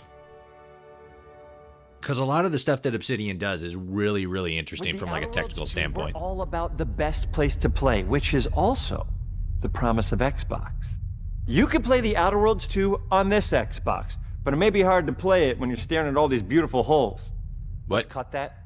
You can play The Outer Worlds 2 on this Xbox. Oh yeah, now that's Microsoft.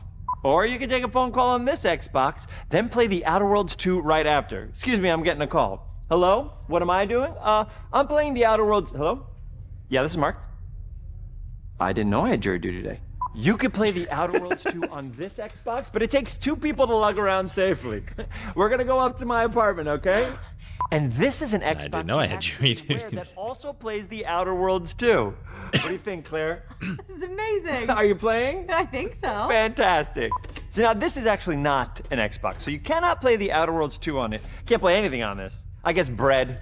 You ever play Bread where you take it out of one slot, put it in the other? I don't have friends. If you pre-order the premium edition now, you'll get early access, which is like a prequel to the sequel, or is launch the sequel to the pre-order, or like, why are any of us alive? We're losing him. We're losing him.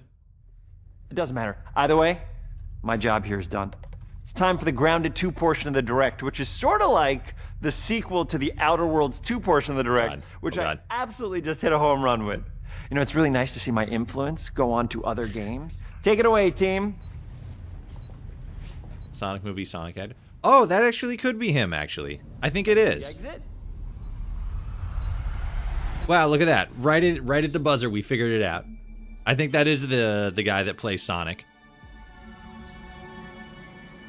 Oh, look at the little bugs. We're so proud of Grounded. Snail. What started as a small passion project to make a quirky game where you're shrunk down to the size of an ant, trying to survive in a backyard, grew into something way bigger than we ever imagined. Over 25 million of you jumped in, explored, built, crafted, and fought off giant bugs together. Y'all helped make the entire experience very special to us. The team's been cooking up a ton for Grounded 2, and we're so excited to talk about it. I had to grease some palms to steal a bit of time from the Direct to give you a deeper look. There were so many possibilities and ideas that didn't make it into the first game, so with the sequel, we have the chance to dream bigger. To achieve those dreams, we partnered with the amazing folks at Eidos Montreal. Together, we're taking Grounded from the backyard to an even larger world, the Brook Hollow Community Park.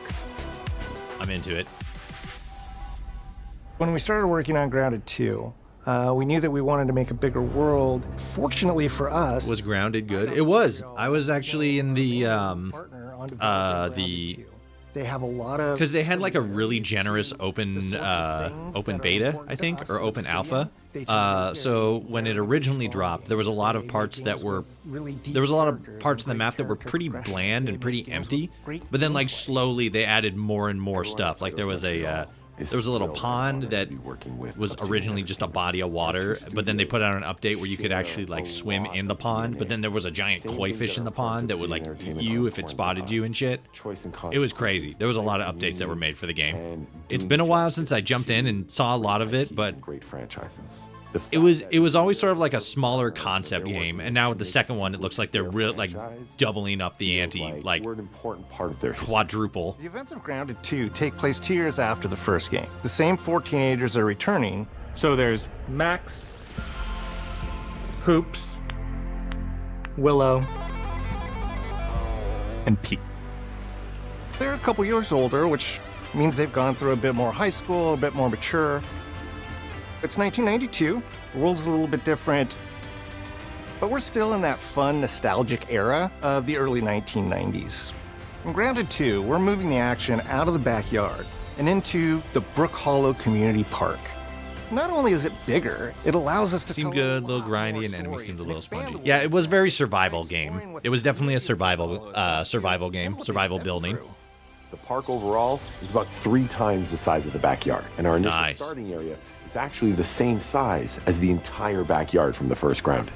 The reason we wanted to move into a park wasn't just to create a bigger world, but was to give us the opportunity to explore the community. I can't believe it, honey. I shunked the kids again. What secrets have they been hiding? What we love and what we're excited about in terms of the park is the opportunity to create environments and landmarks that are mundane at normal size, but are colossal wonders when you're the size of an ant. Everything from a giant trash can to a community picnic table or a snack bar. All of these areas come to life in a brand new way. Part of the fun in Grounded 2 is that the park was evacuated really quickly right before our teens were shrunk. And that means that the park has been sort of turned upside down and is in a topsy-turvy state. Oh, praying mantis. And that leads to really fun environmental storytelling, but it also leads into the creation of amazing biomes for our characters to explore. One of my favorite examples of this is the ice cream cart. In all of the commotion, the ice cream vendor's cart has been knocked over and its contents have spilled out into the ground. And what this means for our young adventurers is that they'll be able to explore this frozen cave of interesting challenges. That's cool. Colorful Lovecraftian horror.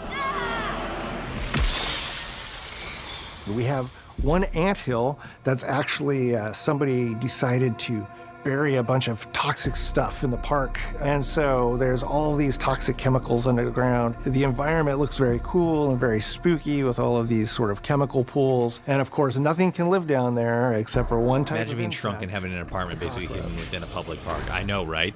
We're oftentimes... See, that's one of the cool things about Grounded. And in future You just make little houses and you're like, oh, I'm inside a tree or whatever. We do a lot of fighting against insects of all shapes Is there and anything sizes. more, or just showing off Grounded 2? I think the high res.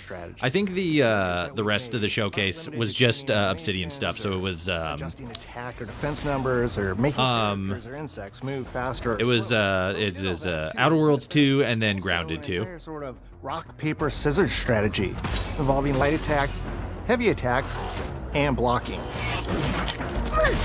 We've also added I like the dashing as combat a new way to both improvements. get out of danger quickly or jump in for a quick attack. Dashing, hell yeah. And almost all the insects in the game will have these abilities now too. Sort of like a chess match, but one that's super frenetic, looks super cool, and is ultimately just a ton of fun. Hell yeah. We're leaning into clear play styles for tanky warriors, low defense, high damage rogues, nice, effect-wielding mages, and ranged hunters. That's cool. I like that they added more like RPG mechanics to it. Weapons and armors that favor different playstyles. In Grounded 2, not only will there be passive mutations, but there will also be active mutations. And a lot of those mutations support these archetypes. My favorite way to play pretty much any game is chasing after those game-breaking builds. And that's why I'm so excited for what we're doing with archetypes in Grounded 2. I'm all in on the rogue. Now, you can even dual-wield daggers. I've been dialing in this glass cannon build that stacks ambush, assassin. Was there anything interesting in the Xbox showcase? Oh yeah, we can go over that after the Grounded 2 in depth. Venom. Then I can use the extra stamina. Steam has a nice section for Summer Game Fest. Well, like in their store. Are you talking about like game releases? Reward and absolute chaos in all the best way. I'm looking forward to seeing what wild combos the community comes up with and what they inevitably break once they get their hands on the archetype system. It's going to be awesome watching it evolve with player feedback and watching us try to keep up with all of your game-breaking builds. One of the great things about Grounded is the variety of players it attracts. from builders to crafters and everything in between. If you've ever watched me on Casually Grounded livestream, you'd know that I'm neither. I am a murderer of insects. Oh, God. Personally, I prefer the term harvester. I love going out, hitting things, and bringing the materials like insect body parts back to my friends to use. This way, we keep progressing and playing together. We're also trying to make sure that armor and equipment are easily understood by the player, especially when they're playing co-op with their friends. It was really, really important for us to deliver on all of that for the bigger space and experience, because that was the only way we could truly support the feature the community has been asking for since the very first Grounded release. Mounts. Our mounts, we call them buggies, have an entire set of moves Buggies. and have their own special abilities and attacks. We really wanted the buggies to be an extension of the player in every way possible. And that meant making sure that buggies had unique and valuable abilities. Got to show off your ant trophy so that an ant pet, so that the ant pet knows its place. Yeah, exactly. This is what I could do to your brethren. Fall in line. Just like how we wanted to expand on player playstyles throughout the game, we're going to make sure that every buggy that we add has its own personality.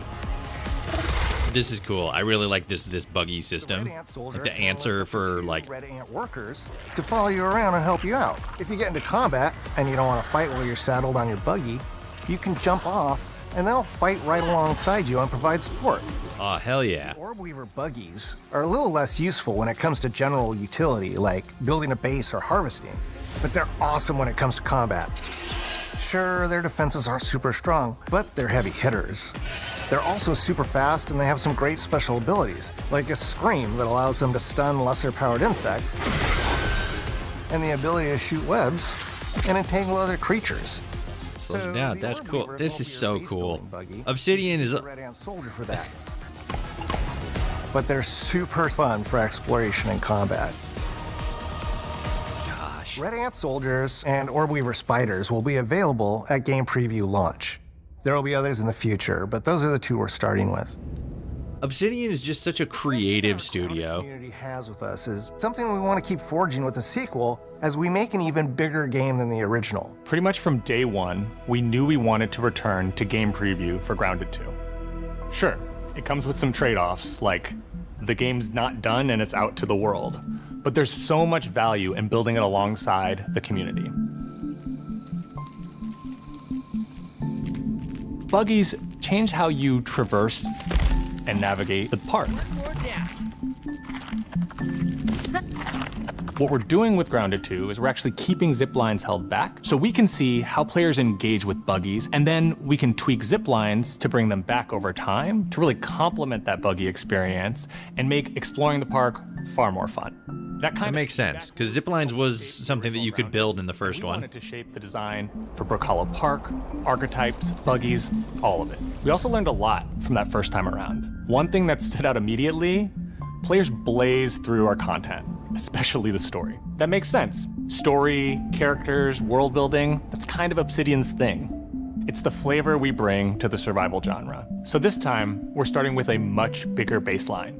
There's been an explosion at Brook Hollow Park. Chaos descended on a ceremony commemorating the 2-year anniversary of when 4 teenagers were miniaturized against their will. One of our favorite parts of the And then it first happens game again. was watching the community uncover clues and spin up theories. Kids have trauma for life. Around, we're leaning even more into that, and we'll be keeping a close eye on what our players discover and how they interpret it. Because you never know what might inspire us as development moves forward. We really started to hit our groove at the end of Grounded 1. We found that being open about what we were planning and then following through was key to building trust with the community. As a small team, yeah, it usually is. What the fuck? Update pacing and scope, and what we found resonated the most with all of you were bigger, beefier updates, even if it took us a little longer to land. So that's the plan. larger, more complete updates spaced out just enough so we can take your feedback seriously. Police of the area sectioned off, so that's why drop there's no count. money. But yeah, that's pretty much like they haven't gone into too much like story explanation, but they are basically like the area was cordoned off. That's why there's nobody's there. Why nobody's like around. What to be excited about in the future. And then like you're just small. Obsidian Entertainment and IDOS Montreal Again. are super excited about how close we are to letting all of you players get shrunk a second time and explore the all-new park on buggies in Grounded 2. If you're a returning Grounded player, we're really looking forward to you experiencing all the improvements. The fucking turret. If this is your first time getting tiny, then all I can tell you is that a world with an entirely new perspective and an entirely new feel awaits you in Brook Hollow Park. It's time to ride together and survive together. Hell yeah. I'm excited for this. I'm gonna have to fucking hit some people up, be like, hey, get Grounded too. And then when it comes, because it's gonna be in like open beta for a while that they were saying, but then like once it, so there's gonna be like, you know, it's gonna evolve over time, but this definitely seems like the kind of game where it's like this is gonna be real fun to play with friends as it continues to evolve, and then when it comes out, it's just gonna be fun in general. We gotta revisit the first one.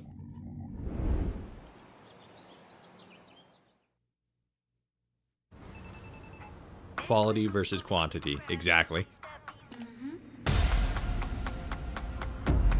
But at least give us some acknowledgement that new stuff is coming. Dead Silence is, can definitely be testing.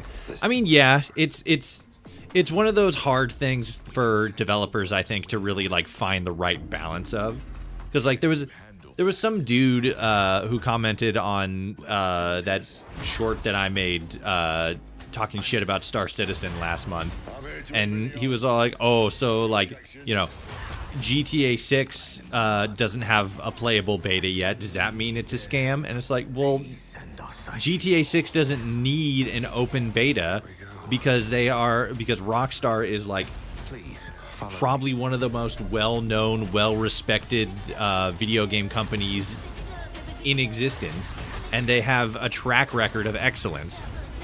And the kind of gaming experience that they're making doesn't really need an open beta because, like, you know, they like I said, they have a track record of excellence. When it comes to other developers, like I think for Larian Studio when they were making Baldur's Gate 3, and then obviously for Obsidian in making Grounded and Grounded 2, it all comes down to the relationship that the developers have with their audiences. If it's a more community-focused development studio like Bethesda or Larian, yeah, having like an open beta, that makes sense. But if it's a development studio like Rockstar, where it's like, you know, we're like making the biggest, most bleeding edge games ever as the finished product instead of like a work in concept, then they don't gain as much from having open betas. It's one of those things where it's all just dependent on what the studio's goal actually is. Public beta test for a single player game sounds crazy. For Grounded, it's not a single player game. It's a co-op game, but it does have single player elements. But yeah, it always kind of depends on the game. For GTA, it would be crazy if there was like an open beta for a single player game. That wouldn't make any sense at all, especially for the scope of GTA, right?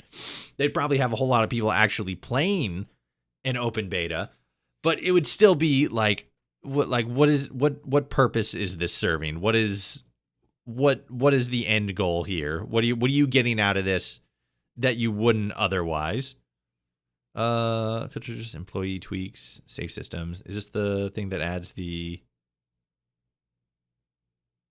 Okay, cool. So he finally, maybe not finally, but he added the lockers and the item slot filters. Hell yeah. Maybe we should get into schedule one. I got to run a poll again to see what people want us to play, because we got Oblivion Grounded's now back in style a little bit. I suppose we could get into Schedule 1 again since I accidentally deleted my save file. And then there's also just like there's some new things. There's not a whole lot. But there's a couple of new things. Shadow of Doubt, I've been kind of hesitant to put forward as like a streaming option. Mostly because the game is real. It's kind of a slow-paced investigative style game. And I don't know if that specifically would be something that a lot of people would be super into. But Shadow of Doubt is basically just like a detective simulator. And there's a lot of interesting things that I want to get in and I want to mess around with. Where is Katawa in your library? I deleted it. You freak, because I played it. Okay, so let me pull up. What is it? Hell yeah.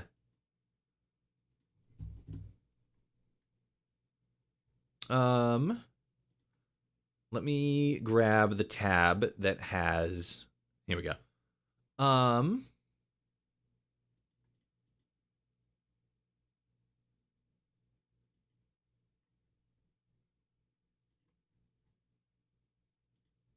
Oops. There we go. God, Black Ops 7. That was a big drop. That was a huge drop. Let's see.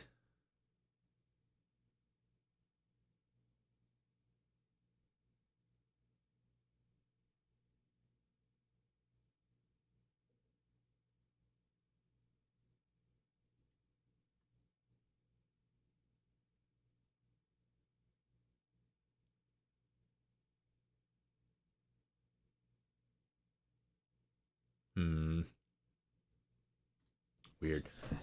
Okay, so there's an article. All right, so here we go. So this is the article that we want. Oop, there we go. Okay, so let me drop down to the end here.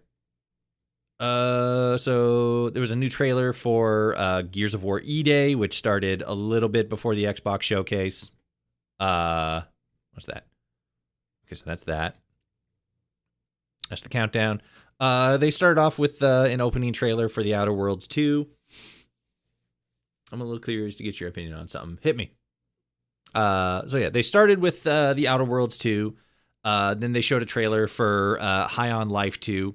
It seems like it has a lot more skateboard focused. There was a bow that was added that they're putting in there. And then just like a lot of other different kinds of weapons and stuff. There's a new game in the A Plague Tale Legacy universe, which if we remember, A Plague Tale Innocence was the original one, and now there's a second one in it, which seems pretty neat. It looks pretty cool. They fucking not even a half hour in, they dropped the reveal of the Xbox Ally, which is fucking mind blowing because one, it's a portable device, and then two, this is the device that we've been hearing for a while is going to be like Xbox Steam integration. So this thing can play any game that's in your Xbox library. I'm assuming. We don't have a whole lot of information, but what I'm assuming here is that the Xbox Ally will be able to play anything in your Xbox library. So any digital games that you bought through the Xbox console and any Windows games that you bought through, like Microsoft. But then on top of that, it's also going to have access to BattleNet and Blizzard games. It's most likely going to have access to BethesdaNet.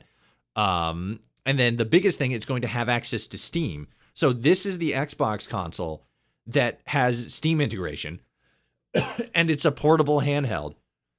That's fucking crazy. That's mind blowing.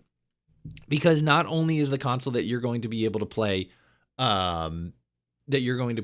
both Game Pass and Steam on. I think I forgot to mention that obviously it plays Game Pass as well.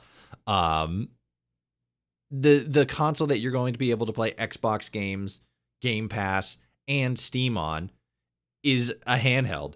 That's huge.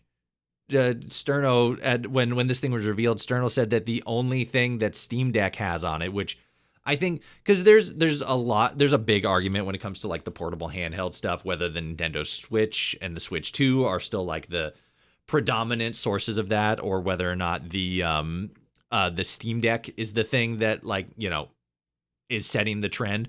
The Ally is going to be an even bigger next level game changer, just because of the fact that it can play pretty much every game that is not made by PlayStation or Nintendo. But the only the only thing that's setting the Steam Deck apart is because it's running the Steam OS, and that's Linux. That, you know, people are going to be able to emulate Nintendo games. So there is an argument that the Steam Deck is kind of like still probably the better handheld. But the fact that there is now an Xbox console that is a handheld that can play both Xbox Game Pass and Steam games is crazy. Let's see. Got a gaming laptop that by now is at least 10 years old, but now it freezes if I push it too hard by playing games on it. Given its age, I'm not sure if I get it repaired or looking and trading it in and get something new. At the moment, I'm not financially free to get a PC, get into a PC, so it's not an option, unfortunately. Based on research, it might be the GPU, but I'm not sure. Well, if it's a laptop, unfortunately, the best thing that you're going to want to do is either set aside PC gaming for the time being and save for an actual like desktop, whether that be pre-built or you build one yourself is that's a you call kind of thing. I always advocate for people to build their own, because then they have a better understanding of how it works, and they can sort of diagnose if something goes wrong to figure it out. That's neither here nor there. Point is, you can either get a new one, which if you want to continue doing PC gamings is really your only option, or you set it aside, save up money for a PC, and just kind of bite the bullet on that one. But yeah, especially if the laptop's 10 years old, you're definitely going to want to get a new you're definitely gonna need to get a new laptop. So yeah, the Ally, I think this is huge. This is a big deal. As I said, the only thing that Steam has on it now with the Steam Deck is the emulation ability, so that you can play Nintendo games on it. But other than that, absolutely huge, massive reveal. So this article, for whatever reason, has some games that are not, or that were shown, but for whatever reason not included in this article. So this is going to be overall a complete breakdown of everything we saw, except for like a couple things. Super Meat Boy 3D, huge. That's great. Fucking legendary Newground games coming to the 3D market. Oh, you gotta sign in. Whatever. Fucking YouTube. Huge. Absolutely fantastic. Love it. Ninja Gaiden 4 is coming this October. New DLC for the Indiana Jones game. Xbox handheld is kind of stinky. I'd rather get a Steam Deck. Yeah, it's definitely going to be a competition between the Steam Deck and the Xbox Ally from now on. Like, the Switch 2, like, we saw a lot of people over like the last couple of days, like, commenting like, oh, all you people who were all like, oh, like, lower the price of the Switch, and now like there's people lining up around the block. It's like, yeah, that's just how it, like, that's how it always was gonna be. Like, Nintendo has such a stranglehold on the gaming industry. It's crazy. Like, regardless of what people were saying about the Switch 2 and its prices and the game prices and stuff like that, it was going to sell like hotcakes. And I think it's actually reported that the Switch 2 is currently the most sold video game console of all time, which is not a surprise at all, because as much as it kind of sucks with Nintendo's like business practices and stuff, they are probably the best video game developers in the industry. Like it how does Nintendo have a stranglehold? The fact that we're still playing Mario like 30 years later. The fact that with each new console, maybe not each new console, but the Switch was sort of a big thing, but a large part of it just is just specifically the strength of their IPs. Mario, Pokemon, Zelda, fucking Metroid Prime. Like, all of their IPs are so long-standing and have such a positive track record. That's why anytime there's like, what is it? Like Super Smash Brothers, it just like explodes. Like everybody's like, yeah! Like Nintendo is quote unquote the video gaming company, despite, you know, a lot of people's issues with the company itself. It just it's kind of the hypocrisy of the gaming community. Haven't seen a good Pokemon game in like a decade. True, but they still absolutely dominate every single time. Like I think Scarlet and Violet was probably the most vocal around like, oh, like, you know, this is the one that we have a lot of issues with. But it still sold tremendously well because Nintendo knows their market and they are very good at serving to that market. They're always behind. They are always kind of behind, but they still serve. PS2 sweep, best IP. PS2 was solid. That was a really strong generation. The PlayStation 2. PlayStation 2 is still the best selling console of all times. If that's true, I received poor information, but regardless, the Switch 2 still did really, really well. The Steam Deck, me personally, I'm kind of on the fence about whether or not I'm going to get a Steam Deck or an Ally, because I'd probably get a Steam Deck just because I have a desktop and I don't really do a whole lot of like on the go gaming and stuff like that. But if I were to get one, I'd probably still get the Steam Deck. I don't know. Maybe that'll change. It's kind of up in the air right now. A lot of people online have to cope that they are in the minority, and a boycott ain't gonna work unless Nintendo directly comes out with something extremely awful. Nintendo got to come out throwing N-bombs for people to actually stop. Yeah, and even then, it'd be a stretch, because there'd be those contrarians and then those not great people who are gonna fucking step on me like, yeah, they're right, yeah. But yeah, a lot of the Nintendo stuff is sort of like rose-colored glasses kind of stuff. Steam Deck can run Kadowa Shoujo. Switch 2 can't run Kadowa Shoujo. Xbox handheld can't run Kadowa. Well, we don't know about that, because the Xbox Ally can run Steam games, but we're not 100% sure if it's like, you know, it's got to be like a specific kind of compatibility for like controller integration, or if it's just like, oh, it can be played. Because I can't imagine they're gonna be like, because Kadowa Shoujo didn't have any sort of like, you didn't need a keyboard to play Kadowa Shoujo. You just needed a mouse. So it's one of those things where it's like, oh, can it be integrated so that a controller works for it? Yes. Okay, cool. It's going on. It can be played on the Steam Deck, or the Xbox Ally. We don't know that yet. We don't know what the reality is, but there's a higher likelihood that there is going to be some way to play Kadowa Shoujo on the Ally. Speaking of Nintendo, though, one of the surprising things was that Game Freak actually put out a game that's not specifically for Nintendo. It's called Beast of Reincarnation, and it has a real like Monster Hunter kind of vibe to it. It's really interesting. It looks really crazy.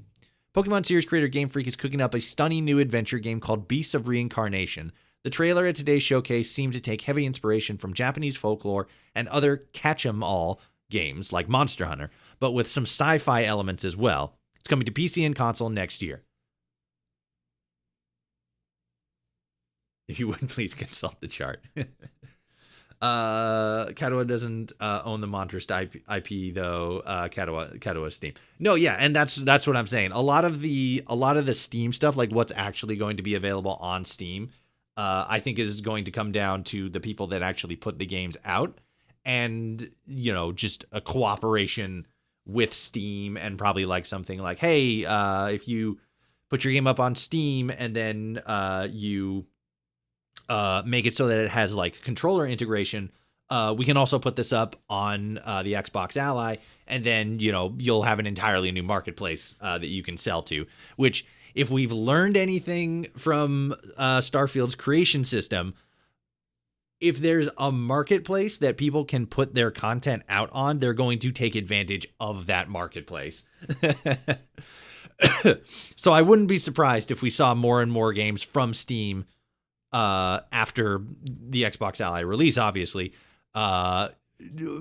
make that next step so that they can then be available on this brand new console that is mostly, and I'm going to heavily emphasize this, mostly being targeted towards Xbox players. Like, the Xbox Ally is not for like PC gamers or Steam players or anything like that. It's for Xbox players, but it's opening up that larger marketplace for people who play on Steam to just expand their library of what they have access to. Kato Shoujo has Steam Deck compatibility. Oh, so, well, okay, there you go. If it can be played on the Steam Deck, then it can absolutely be played on the Ally. I'm not a big fan of the name though. The Xbox Ally, like, not really feeling it. That's kind of like a 5 or a 6 out of 10 naming convention. Like, I get it. I don't know. Not a fan of it. Nintendo owns enough highly profitable IPs that failure is almost impossible. It's actually crazy. Yeah, it kind of is. Like, I mean, you saw how, again, lined up around the block, and they're pushing the whole, like, $70, $80 for a game. Like, Nintendo and Rockstar are the only companies that can sort of get away with that on like an actual, like, okay, the quality that they put out is like reflective. Like, it's there's obviously an argument to be made about like, oh, are Nintendo games worth like that much money? And it's like, it becomes sort of like a smaller conversation of what the individual thinks that their money is worth. But yeah, it's crazy. It's nuts. It's absolutely insane what Nintendo's able to get away with, and what we allow them to get away with. As we saw, huge sales for the Nintendo Switch. Absolutely bananas.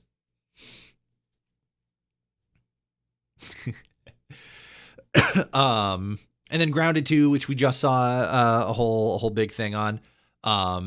A game from the Life is Strange studio called Aphelion. And it's basically, it was made in partnership with the European Space Union, which is interesting.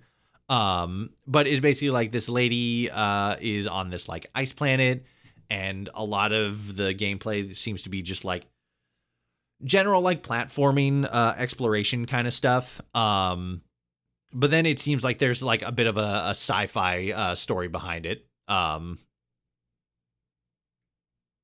here the official description. By 2060, Earth will be uninhabitable. Sorry.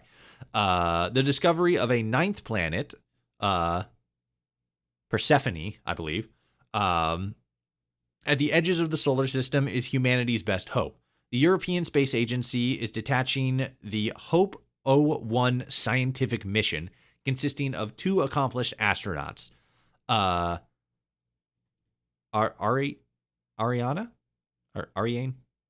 I don't know how to say this. I can't read good. And Thomas. Their mission: to survive the planet and determine whether humanity can prosper anew here.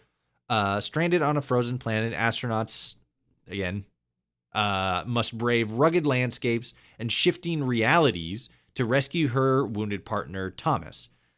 This story-rich sci-fi adventure blends exploration, traversal, and a tense stealth gameplay, which at the end of the game kind of alluded that there's some sort of monster or something, so that kind of makes sense. That's where the stealth is going to come into.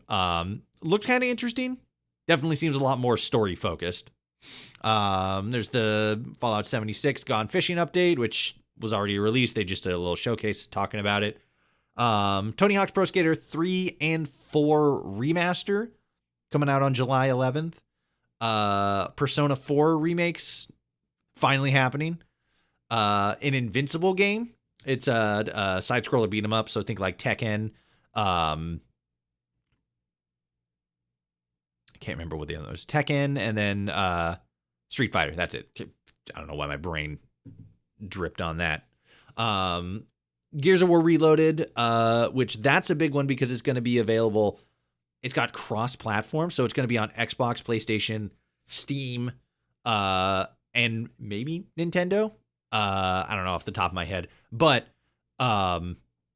it's like cross-platform progression. Looks crazy. It has 120 frames per second multiplayer, which like that's bananas. That's insane. But that's a big one. Keeper, it's a Double Fine game where you play as this lighthouse. It comes to life and it's walking around and stuff. It seems like a really simple game that leans a lot harder into its art style, which is really, really interesting.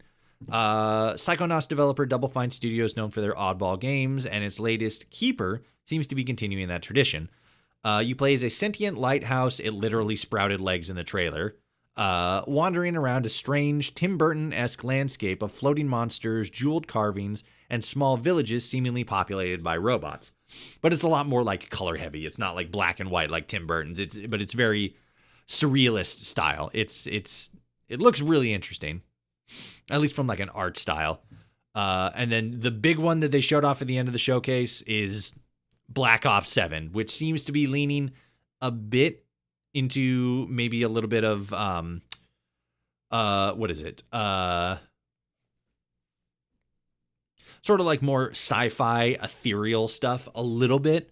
But that was a big one. That was a real big one. Too many store rides. Pokemon vending machines now the issue is people buying machines' entire stock. Yeah, the whole Pokemon card things, which I think they fixed by limiting per transaction. No, because then the person just keeps buying them. Like they just stand there and then they'll just like keep buying them. I've been watching Moist Critical keep up with that, and like people there's always some way for people to get around those. It's absurd. New 76 update finally allows me to have photos. Yeah. Let's go. Keeper made by the people who made Psychonauts. Now I'm interested. Yep. Another one. Yep. More Call of Duty.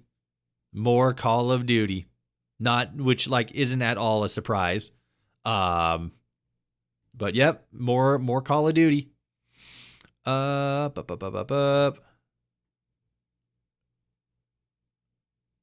also a 10-minute behind the scenes. Each of the dives into. Okay, so that's that. Okay. Let me see if I can pull up this console thing. Let me get some more information. I want to watch the video.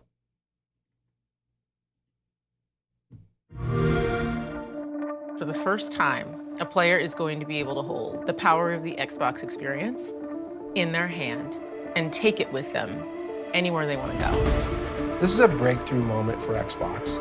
It's a ruthlessly player-first, game-first Xbox experience. The familiarity makes a huge difference. It just feels like you are at home. It's all about putting gaming front and center. We want to make this feel like it's a device that's built for players. That's our whole goal. Welcome to Xbox Ally.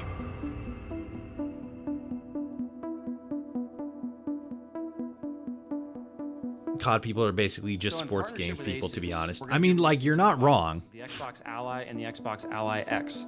And the first thing, but it still just prints money, so it's just going to keep happening. For me, it feels like I'm holding an Xbox.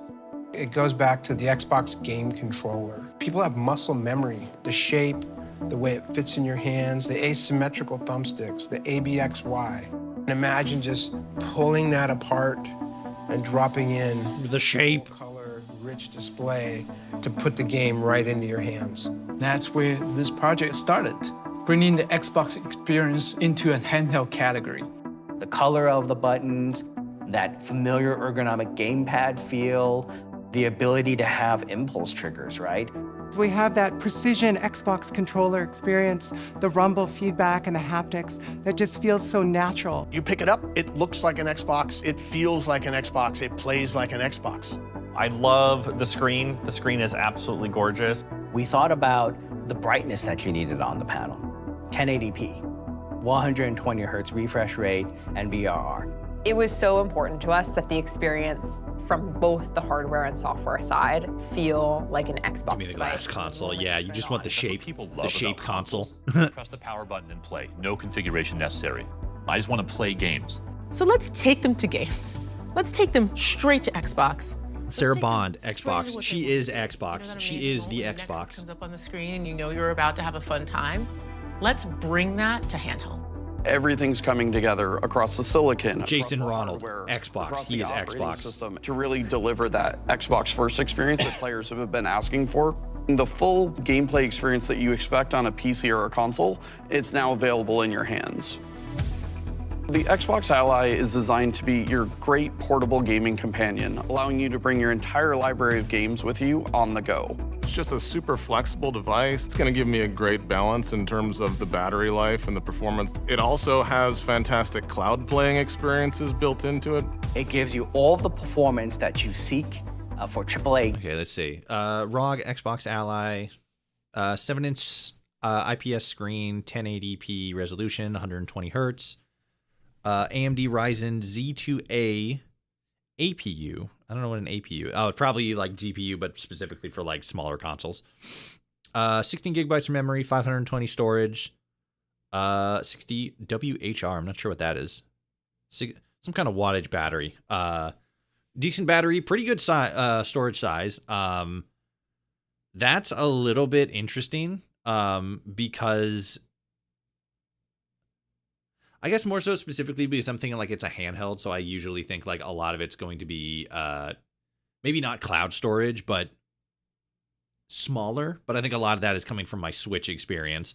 But that makes sense. For the size, that makes sense. They're definitely going to have to figure out a way of expanding that, though, because as we saw with the console, that fills up quickly. And especially if you can connect your Steam library to it and then download Steam games and stuff, that storage is going to get taken up real quickly. But 16 gigabytes of memory, I'm a little unfamiliar with that hard drive. Or sorry, not hard drive. Graphics card. Sorry, processor. But that seems like a solid one. That seems like it's gonna work pretty good. Gaming, wonderful length of battery life, given the new efficient processor it has and large battery size. If you, I'll have Rad's take care of what's rad and health regen and photosynthesis next time I play Fallout 76. Nice.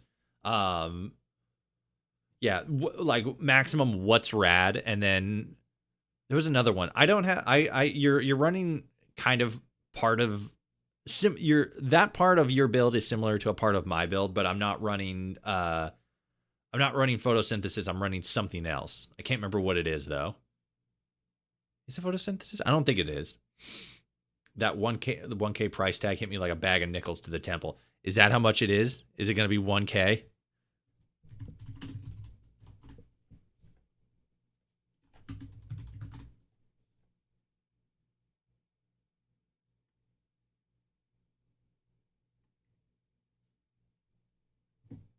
$9.99. You've played a console. They're going to show it in this video. Expected today. use your Game Pass to get games, remote play to your console. It's a very familiar experience. The Xbox Ally is great. The Xbox Ally X is the best handheld I've ever tried. Xbox Ally X is really designed course for there's the an most X version. demanding players who want a premium experience, including the highest resolutions, the highest fidelity, and the highest frame rates. You buy 2 Switch The 2s for Xbox that. Ally X Okay, is what's this really one's for got? This one's someone- got... All right, there's the 2 terabytes one. Impulse trigger with haptic. Okay, so that one, the original one doesn't have haptic. No, so you can buy 2 Switch 2s for that. I feel like that 1,000 price tag is going to be for the Ally X. That definitely feels like that'd be for the... That definitely feels like premium pricing, you know? So the screen's the same. Right, it's an AI one. The AI processor Z2 Extreme seems like the same thing, but with AI and AI processing and probably like boosted a little bit. 24 gigabytes of RAM, so not double, but close to double. Terabyte of storage, so almost double the storage, and then a bigger battery, but then it also has impulse triggers with... So it says impulse triggers with haptic. I don't think it said that for the other one. Yeah, no. So it doesn't say that for the original Ally. And the screen's the same.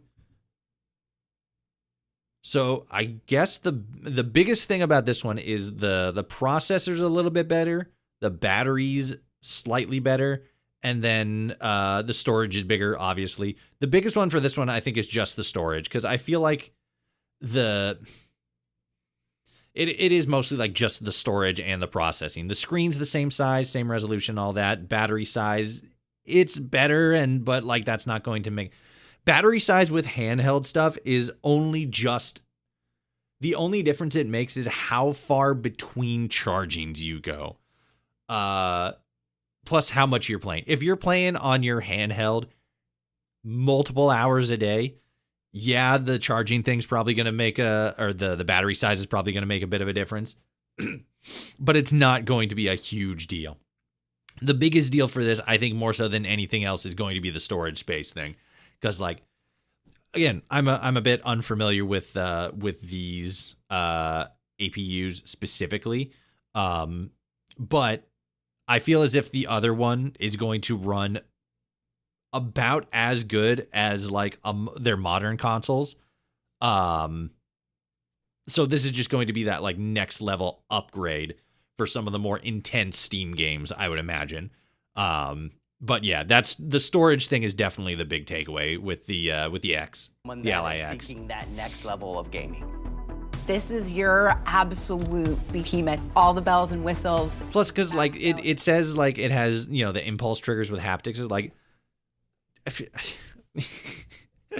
that's such a bells and whistles thing. I don't think I can probably talk to 100 different gamers and be like, hey, are impulse triggers with haptic feedback, is that like important to you in like a console experience? And they'd I would imagine probably like 80% of them at least would say no, because that's such a bells and whistles kind of thing. Like, oh, I need that haptic feedback in order to enjoy the game. It's like, no, you don't. It's like the people who say, oh, a game needs to be at 60 frames per second for me to even be able to like play it. And it's like, no, you don't. You're just saying words that you know at this point. This is your absolute behemoth. All the bells and whistles. You've maxed out your storage, the performance of the product and the chip. The Ryzen AI Z2 Extreme is the absolute best in terms of handheld processors that you can have today. The industry-leading AI engine in your handheld device. Inconceivable even 3 years ago. We have integrated in the power of AI experiences in ways that haven't even been imagined. That means for the players, it's easier to enjoy, easier to start, and having help, AI is a companion for players. Think of all the use cases that would blend AI-based audio, AI-based gaming assisting functions, AI-based rendering capabilities. We wanted to build a handheld that can play the latest AAA games. I'm super excited. We've done something really, really good together. A perfect blend of performance, power efficiency, functionality, and amazingly, this is just the beginning. So I'm not really sure what they mean a lot of the times when they're talking about like AI audio, it's like, what the fuck does that mean? Like, is the audio going to be crisper because there's like AI integration? Like maybe the processing stuff I can definitely see. I can see like AI specifically would probably make that aspect of it a little bit easier. But with a lot of the other stuff, I'm not really getting it as much. But it with the processor specifically being AI integrated to make it like faster, run a little cooler, stuff like that. Less resource intensive in a way. I feel like that's probably the biggest takeaway for the Extreme, specifically for the Extreme. Like it's the next level version.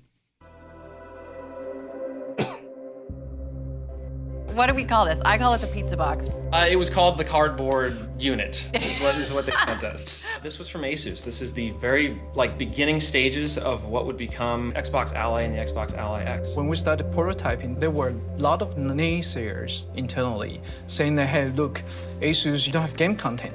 We went to Microsoft and say, hey, Microsoft, is there an opportunity for us to build a handheld category with Windows? So we did actually get a functional build of Windows running on this, and you could play a game. Oh yeah, we powered it on. I think I played Quake on it. The handheld gaming community is absolutely one of the most enthusiastic community we've seen. They provided so much feedback with our first rendition of Ally. We realized there are so many things that our community can tell us that we can do a better job. It came down to the fact that these devices were not really truly gaming-oriented devices, the way we think about consoles and Xbox. Hey, let's have Microsoft come in and revamp the software on this, turn it into an Xbox without getting rid of everything that makes Windows great. Let's turn this into a console worthy of the name console, worthy of the name Xbox. That was the moment where we said, wow. That's when all the light bulbs started to go off. So we decided to start a partnership with them and do something wholly unique for us as Xbox. We have different yet very complementary capabilities. You have Asus making industry-leading hardware, and you take Xbox and you bring all of the experience we have in console and in gaming and bring that together into this portable device. How do we start with this and add this to make it feel like a combination of Asus and Xbox working together? I mean, this is exaggeration, but at the end of the day, you're doing some form of the flat fingers. You get a device like this, and that makes it just so much more comfortable to hold on to the entire time. That opens up more access to your index fingers with your shoulder bumper, as well as those triggers at the back. Just talking about the way you hold the controller versus anything that, because their design specifically is more so like integrated with the controller, the shape of the Xbox controller in mind, whereas every other handheld console seems to be a lot more like sort of like flatter tablet sort of shaped, even when it comes to the controller itself. Probably the PlayStation portable device, which I can't remember the name of off the top of my head, is probably the only exception. So it makes sense that Xbox would kind of go along a similar route to sort of match that, like, hey, we're focusing on the way you actually hold the thing. So that's mostly what they're talking about there, which makes sense. I don't know. I don't see it as much. As a kickoff for like a proof of concept, it's like, what if we put an Xbox button on an Asus Ally? You could imagine a world where that button on this device was the Xbox button that you see on an Xbox controller. When we were talking to the designers at Asus, they were basically saying, well, our products, they're not round, they're angular chisels and angles. And so this is the new Xbox button shape. To place the Xbox Nexus on the rhombus is such a beautiful representation of the marriage of the precision, the robustness of Asus's design, and the power of Xbox. Something that I think is really cool is we have a micro texture, which is that little Easter egg that starts to hint to the partnership between Asus and Xbox. It is the best of Xbox. It is the best of Windows. Working with Asus and creating something specifically designed to help gamers have the experience that they have so long dreamt of. Until now, the experience that you could have on the go was just not even remotely close to the experience that you could have playing games at home. You look at this device in your hand and you're just blown away. How did we put this incredibly high-end console into a handheld? I think once people hold it in their hands for the first time, they're gonna be sold. Instant on, get right into your game. It feels like everything you wanted a handheld to be, but it wasn't quite getting there. This is it. When you boot up your Xbox Ally, it's gonna boot into the Xbox experience. We're turning off the desktop and other processes to optimize for gaming. That lets you have all of this memory back that can go just towards your games. I don't have to think about Windows. All I have to think about is my game. And being focused on my game and how I'm gonna get my highest score, how I'm gonna be able to complete that level, those are right there for me. You're just one button press away from getting your game bar that allows you to access various functionalities, utilities, and settings. Game bar is going to bring all of this fantastic utility there for you. You'll be able to, see the performance of the games. You'll be able to send messages to your friends. Your most recently used games, connected to a Wi-Fi network, or changing the volume. If I wanted to bring some app experiences thanks to the game bar, like Discord and stuff, I don't have to leave my gaming experience. We've made it really fast, controller-friendly. It's all there and meeting the player's needs rather than having the players find it. But what's so special about the Xbox Ally is that you can play all of the games that are available on Windows from whatever storefront or launcher that be. All of them are available for you on. So, like, I don't know. They were talking up a lot about like the button and stuff, and it's like, all right, so what does the button do and stuff? And it's like, oh, it just opens up the like Xbox toolbar thing. It's like, oh, okay. So, all right. Like, cool. That's like, I would hope that is what it would do. Why are you like hyping it up as this like huge groundbreaking revolutionary thing? On the go. You don't have to kick out to a bunch of different launchers. You go to one shared library and they're all there for you. The real magic of Xbox Play Anywhere is the fact that I'm taking my progression, my achievements with me anywhere that I go. That's your identity. Yeah, obviously. It's the community that you have, anywhere you are, not where the device is. Xbox is about you. Not, I want to play that, I need to go over there. No, I want to play the game I want to play. Like anywhere. What game do you want to play? Here it is. Xbox. Yeah, that seems to be leaning into their more like this is an Xbox or you play movability mentality. Unified experience. Being able to unlock people from a single device is magic. It's going to be faster to fun. There's going to be more ways to play, and you are going to be blown away with the size and scale of access that you have to your content and library. You know, one thing that is true is how much play is important to who we are as humans. And when you hold that in your hand and you can take it with you everywhere, I think there's just something beautiful about that we all need. That's what Ally brings to Xbox players.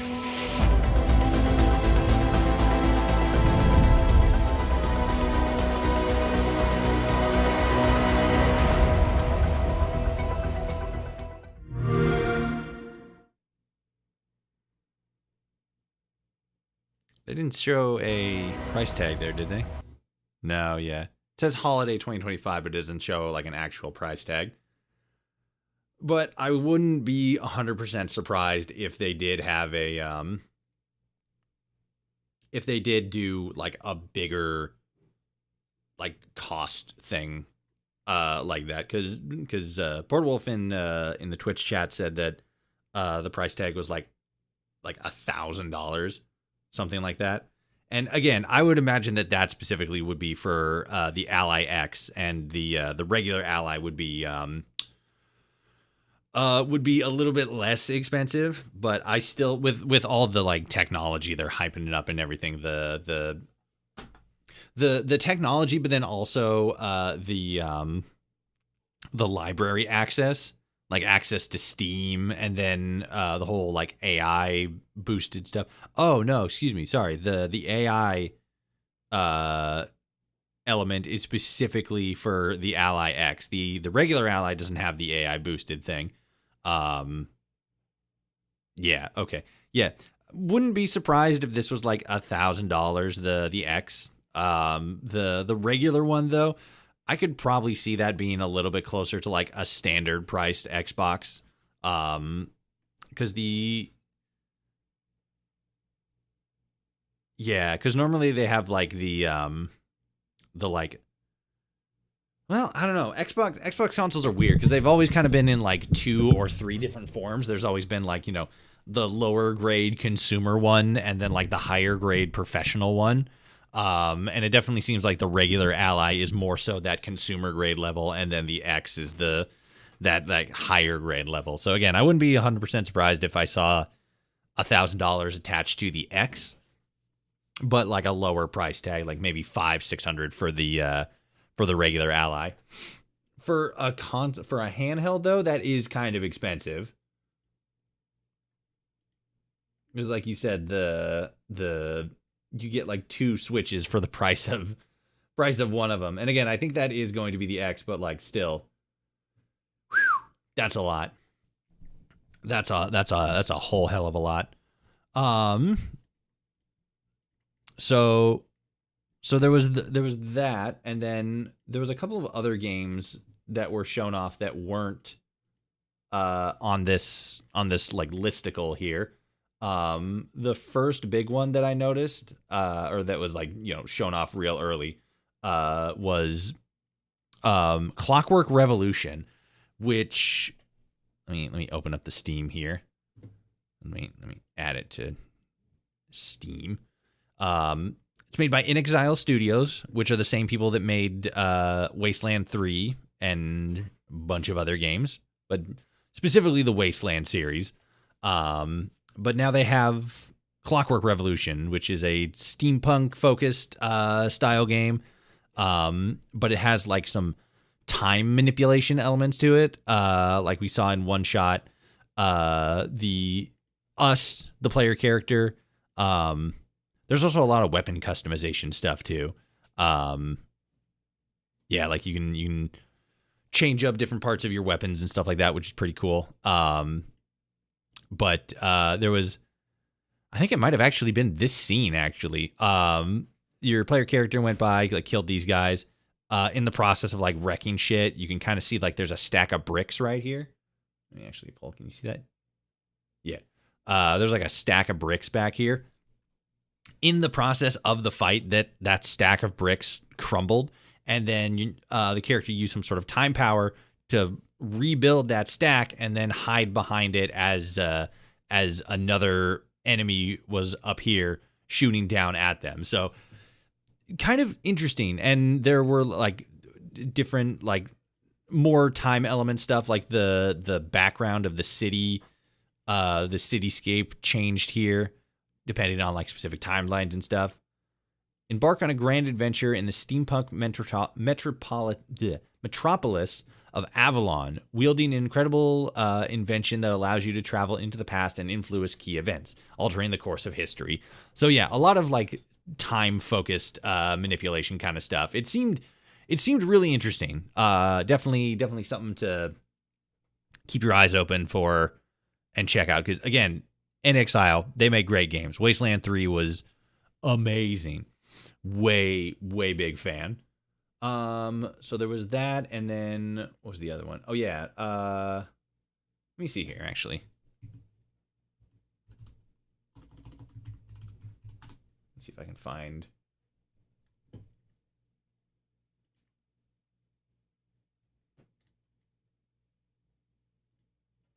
Oh, there's this one. Let me just do that.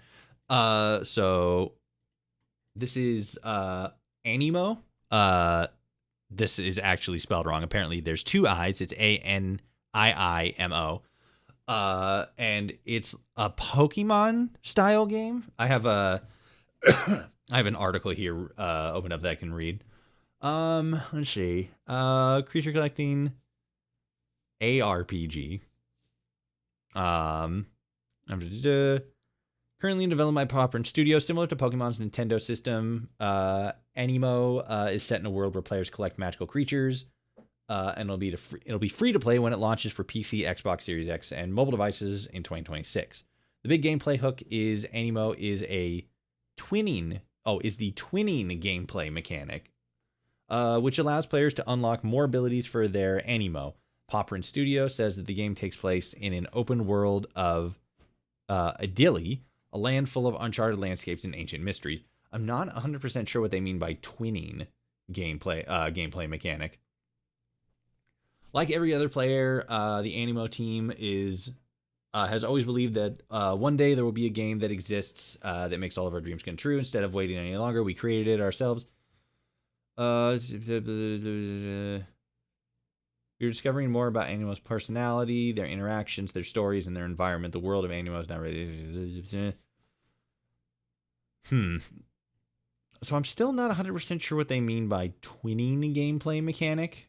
But it seems like the little goobers that you grab onto and bring along with you in your adventures are going to take on personalities of, like, have personalities based on you. I'm not 100% sure, but it looks, well, one, it looks fucking adorable and whimsical as hell, but it also looks really interesting. I'm interested to see what more comes to this game, especially like it's free to play. Like, come on. So definitely another one to keep the eyes peeled on. And I think there was like some other like smaller games as well. But as far as like the big stuff, like the big takeaway things, those are probably like the biggest, the most noteworthy. For me, like Clockwork Revolution, does this have any? No, it doesn't have any information. Clockwork Revolution seems pretty cool. I'm interested to learn more about what is it? Beasts of Reincarnation, Grounded 2, immediately. Let's fucking go.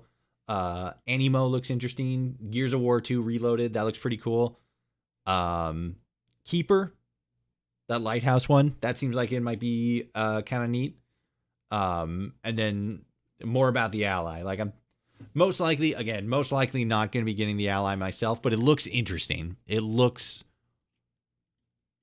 conceptually, I'm interested to learn more.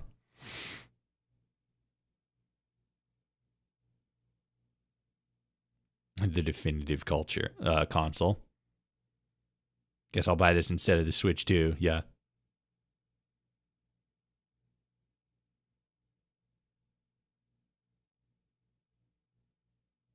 Yeah, it's an interesting machine. I'm interested in learning a little more. Actually, I was gonna say let's jump back into Oblivion, tinker around in that a little bit, but we could jump into Grounded as well, since we just saw stuff about Grounded.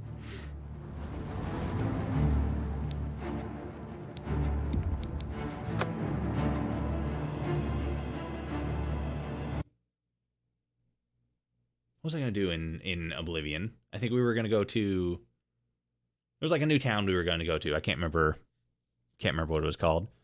Let me open up Grounded here real quick. I want to take a peek.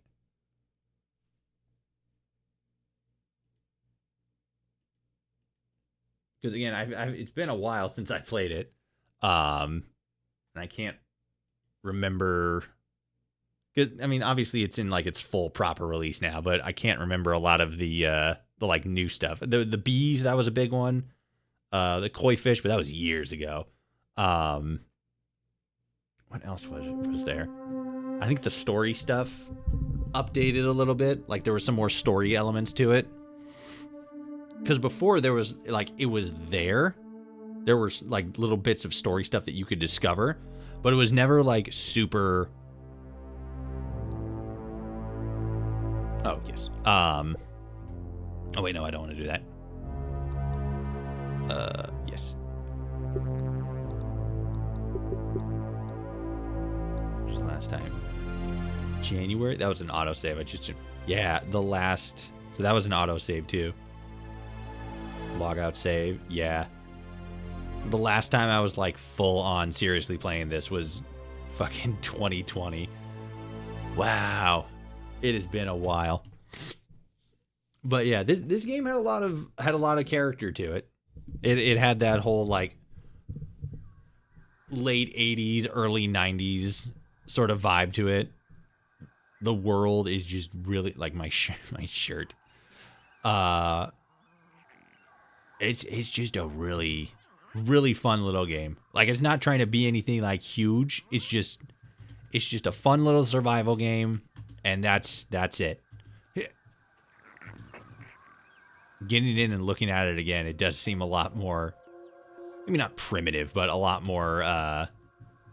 It's definitely starting to show its age compared to the new one, to 2. I don't think we could ever get into the house. I know there's like over there, there's a thing of pesticides that spilled, so it's kind of like a toxic badland kind of thing. What's that over there? That's that. The shed, that was sort of like newer.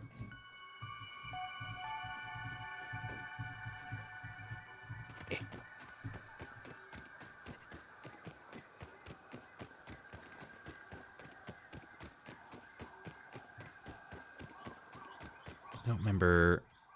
There's like the trees there. The house is there. The toxic area's over there. I think there was a bird bath over there in that corner.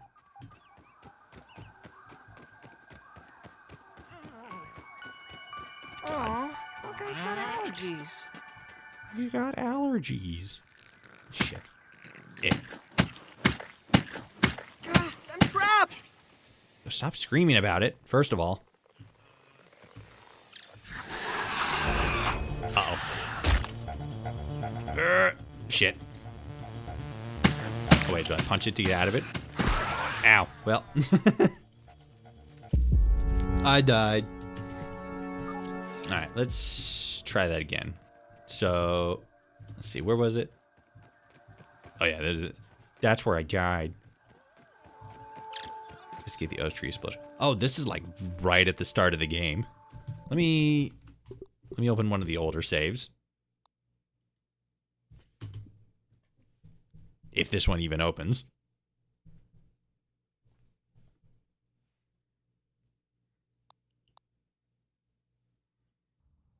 My name's Peter. My friends call me Pete. You can't run from me, you foul beast!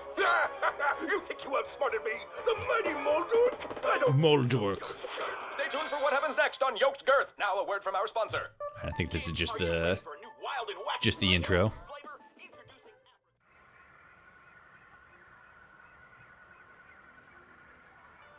Oh yeah, and then it starts me, yeah, because it's such an old save that it just starts me at the beginning again.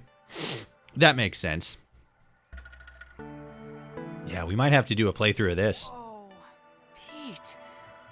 Get ready for the second one. This time. Just where in the world are you? Where the heck? Hello? All right, Pete. Remember your scout training. Step 1, get your bearings. Step 2, punch an ant. Just uppercut him right in his ant mouth. Oh, wow. My scout training doesn't have a merit badge for this.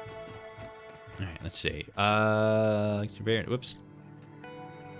We have revised story quests and content for the full game. Completed quests and labs during early access. We need to be traversed again to progress the new story flow. We have placed you at the starting location to prevent issue. All items, spaces, residue, and other have carried over. Milk molar unlocks have been refunded, so you can relocate them due to new additions. Have fun. Okay, cool. Signal detected. Signal detected. Oh. Sounds like a radio signal. It must be being transmitted from nearby. I don't remember the. Oh right, yeah. The poison like mutated the creature, the insect life, and then they have like these weird alien spores on them. I forgot about that. Oh, one of them got up here. Infected larva. Yeah, it's like the. I can't remember the name of the. Whoop. That's the poison area. Poison. I can't remember the name of the fun. It's like right on the tip of my tongue. It's that same fungus that they used for the clickers in The Last of Us. I can't remember the name of it, but they used a very similar, like the same basic concept. It basically makes the bugs crazy. Okay. Oh yeah, there's an anthill around here somewhere. I don't remember if that was added or not, though. I want to say it was, but I can't remember off the top of my head.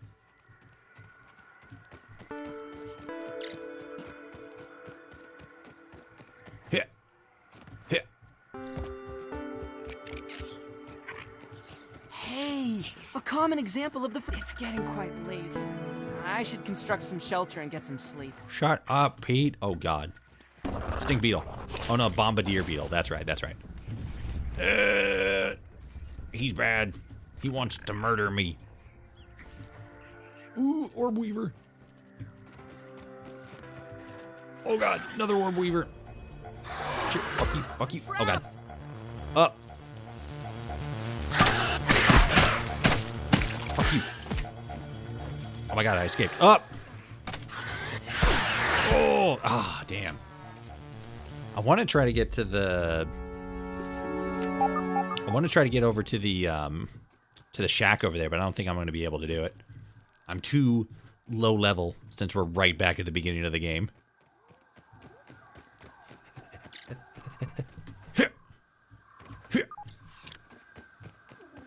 Consulting Detective Weevil, hot on the trail.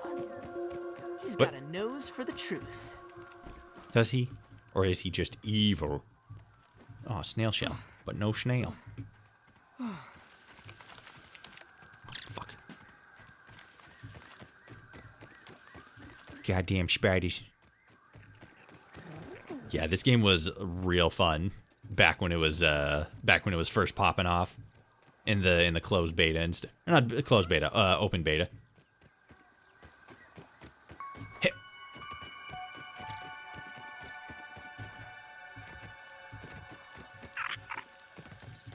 Anthill. Or ant tunnel, rather. The anthill's farther that way, I think. Okay. Gotta watch out. There's spiders around here. In there, I think.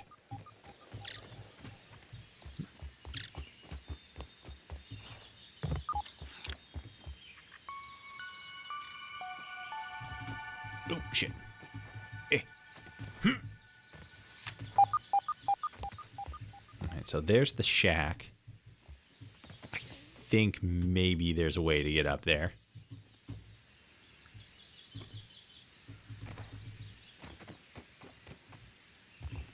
No spiders. Yep, and there's the koi pond. Somewhere in there's the fish. Ah, there's the bee.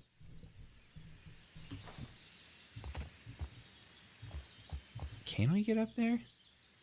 Because I remember there used to be a picnic table over there, which I think maybe there still is. I can't really tell. It's too far away. Oh, hell yeah. Third person.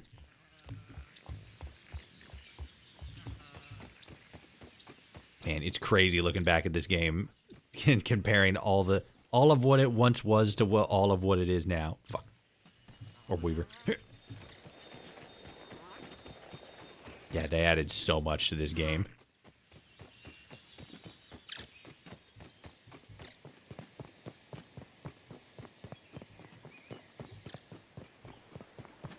Hit.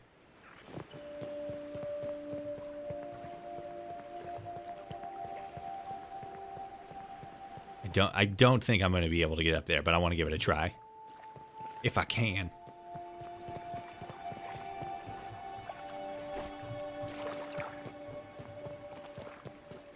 Oh no, the aphid got. Sorry, little buddy. That is a big spider. Ooh. I don't think I'm high enough level to take on such a foe.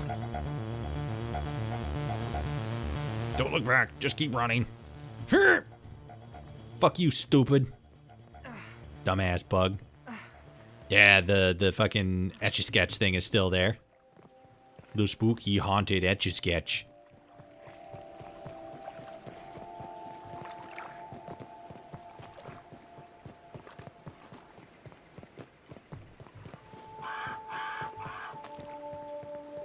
Oh yeah, I forgot about the crow.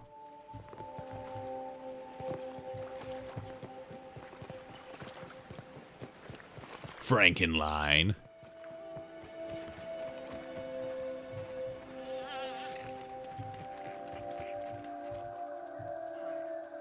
Yeah, it's just Etch-a-Sketch.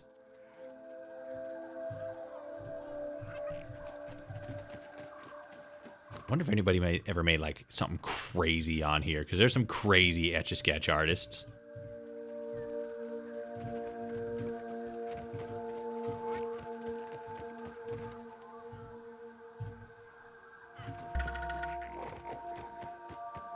Little slurp, find water.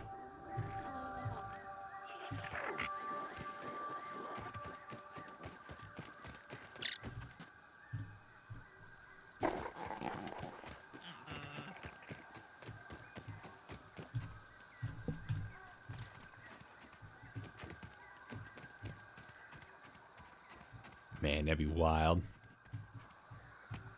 And then zap color will change the color.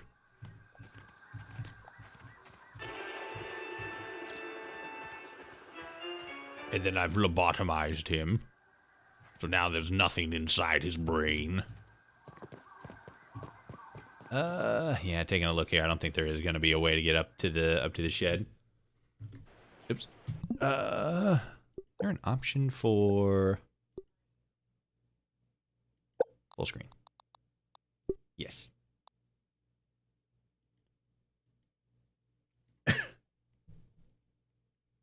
Yeah, okay. Let me take a look, actually. Oh,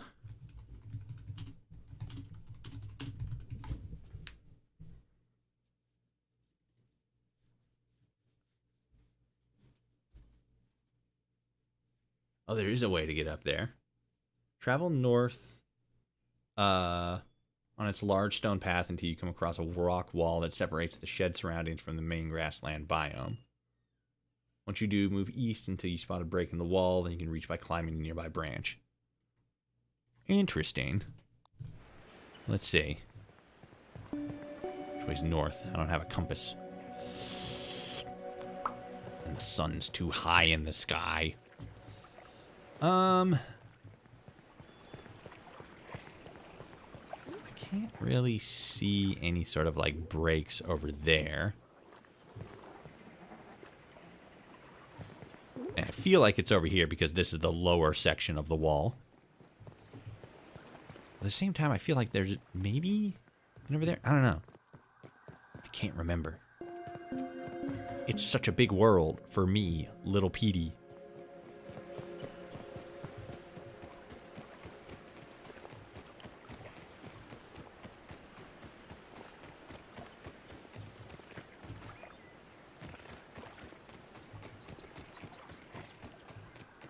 I wonder if I could keep that. I'm not sure if it's tacky or horrifying. Oh. It's a garden gnome.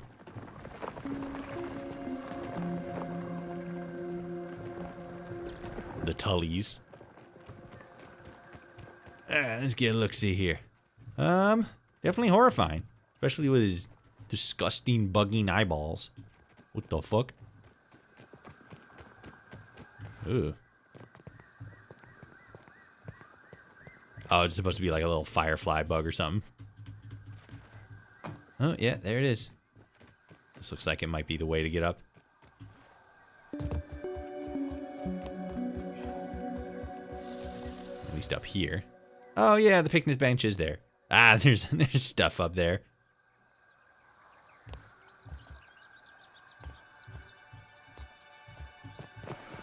Upper yard ascent. Yeah, because I remember this being a much more... I remember exploring this area in the open beta. And it was like, oh, I could fucking get up there if I just like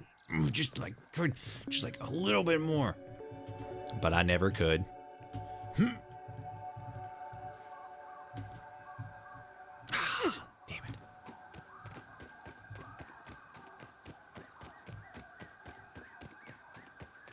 Glasses, the cooler. Those are new. Or at least since I tried the game out. Stay away from the stink beetle.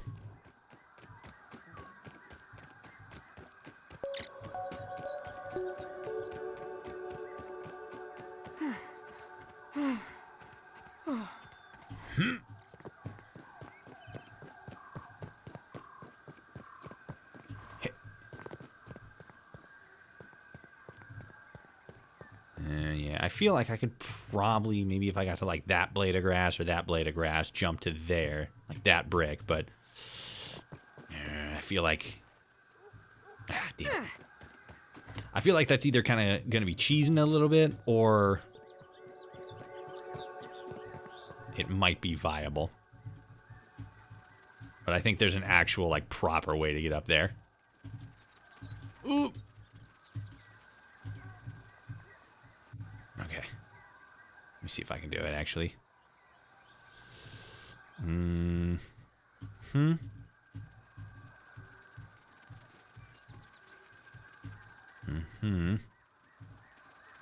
to get up. Ooh. Damn it. Well, something to tinker around with, I think. Let's see. Yeah. Okay. Whoops. All right, there it is. Okay. All right. I think that's going to do it for today's stream. We sort of broke schedule a little bit here. I decided like the last possible second, like, you know what? I do want to watch the Xbox showcase. And so we did that. Yeah. So we did that. We watched the Xbox showcase. Absolutely crazy showcase. Lots of really cool games. We got the Xbox Ally coming out. That's, as I've said it plenty of times during the stream. That's huge. That's a big one. That one's massive. Yeah, this was a good stream, good showcase. We got a lot of new games that are coming down the pipeline. I'm definitely eager to check some of them out. We will be back this Friday again for Fallout Friday, and then we'll be back for the weekend stream. Always same time, same place, here on YouTube, here on Twitch. Maybe we'll switch back to TikTok. I don't know. I went back to Twitch to do streaming specifically because of like the game showcase and stuff. But you know, we'll always be here on YouTube, and we'll be, you know, kind of swapping back and forth between Twitch and TikTok for our secondary streaming location. For now though, if you want to see more from me, check out the rest of my content here on YouTube, or check me out. Check the link in the description to see other platforms that I'm on: YouTube, Twitch, TikTok, Bluesky, and Discord. Join the Discord. We run weekly polls. Oh, screen went black. There we go. We run weekly polls. There we go. To figure out what we're gonna do for Fallout Fridays, whether we want to play Fallout 76, mod Fallout 4, maybe get into a different Fallout game. And then we do the same for the weekend stream. You know, what we're gonna stream, what we're gonna play, stuff like that. Yeah, let me know. Join the Discord. Link is in the description and the description below, regardless of what platform you're watching on. And we will be back 2 p.m. Pacific Standard Time Friday for Fallout Friday, and then Saturday and Sunday for the weekend stream. I know the weekend's, well, it's not wrapped up yet, but it's like, you know, this is Sunday. It's the end of the weekend, but the next weekend's right around the corner. I thank you all so much for watching. If you enjoyed, like, comment, share, subscribe, ring the bell if you're on YouTube, hit the follow button if you're on Twitch, and stay tuned for more. Until next time, thank you so much for watching, and I will see you all out there.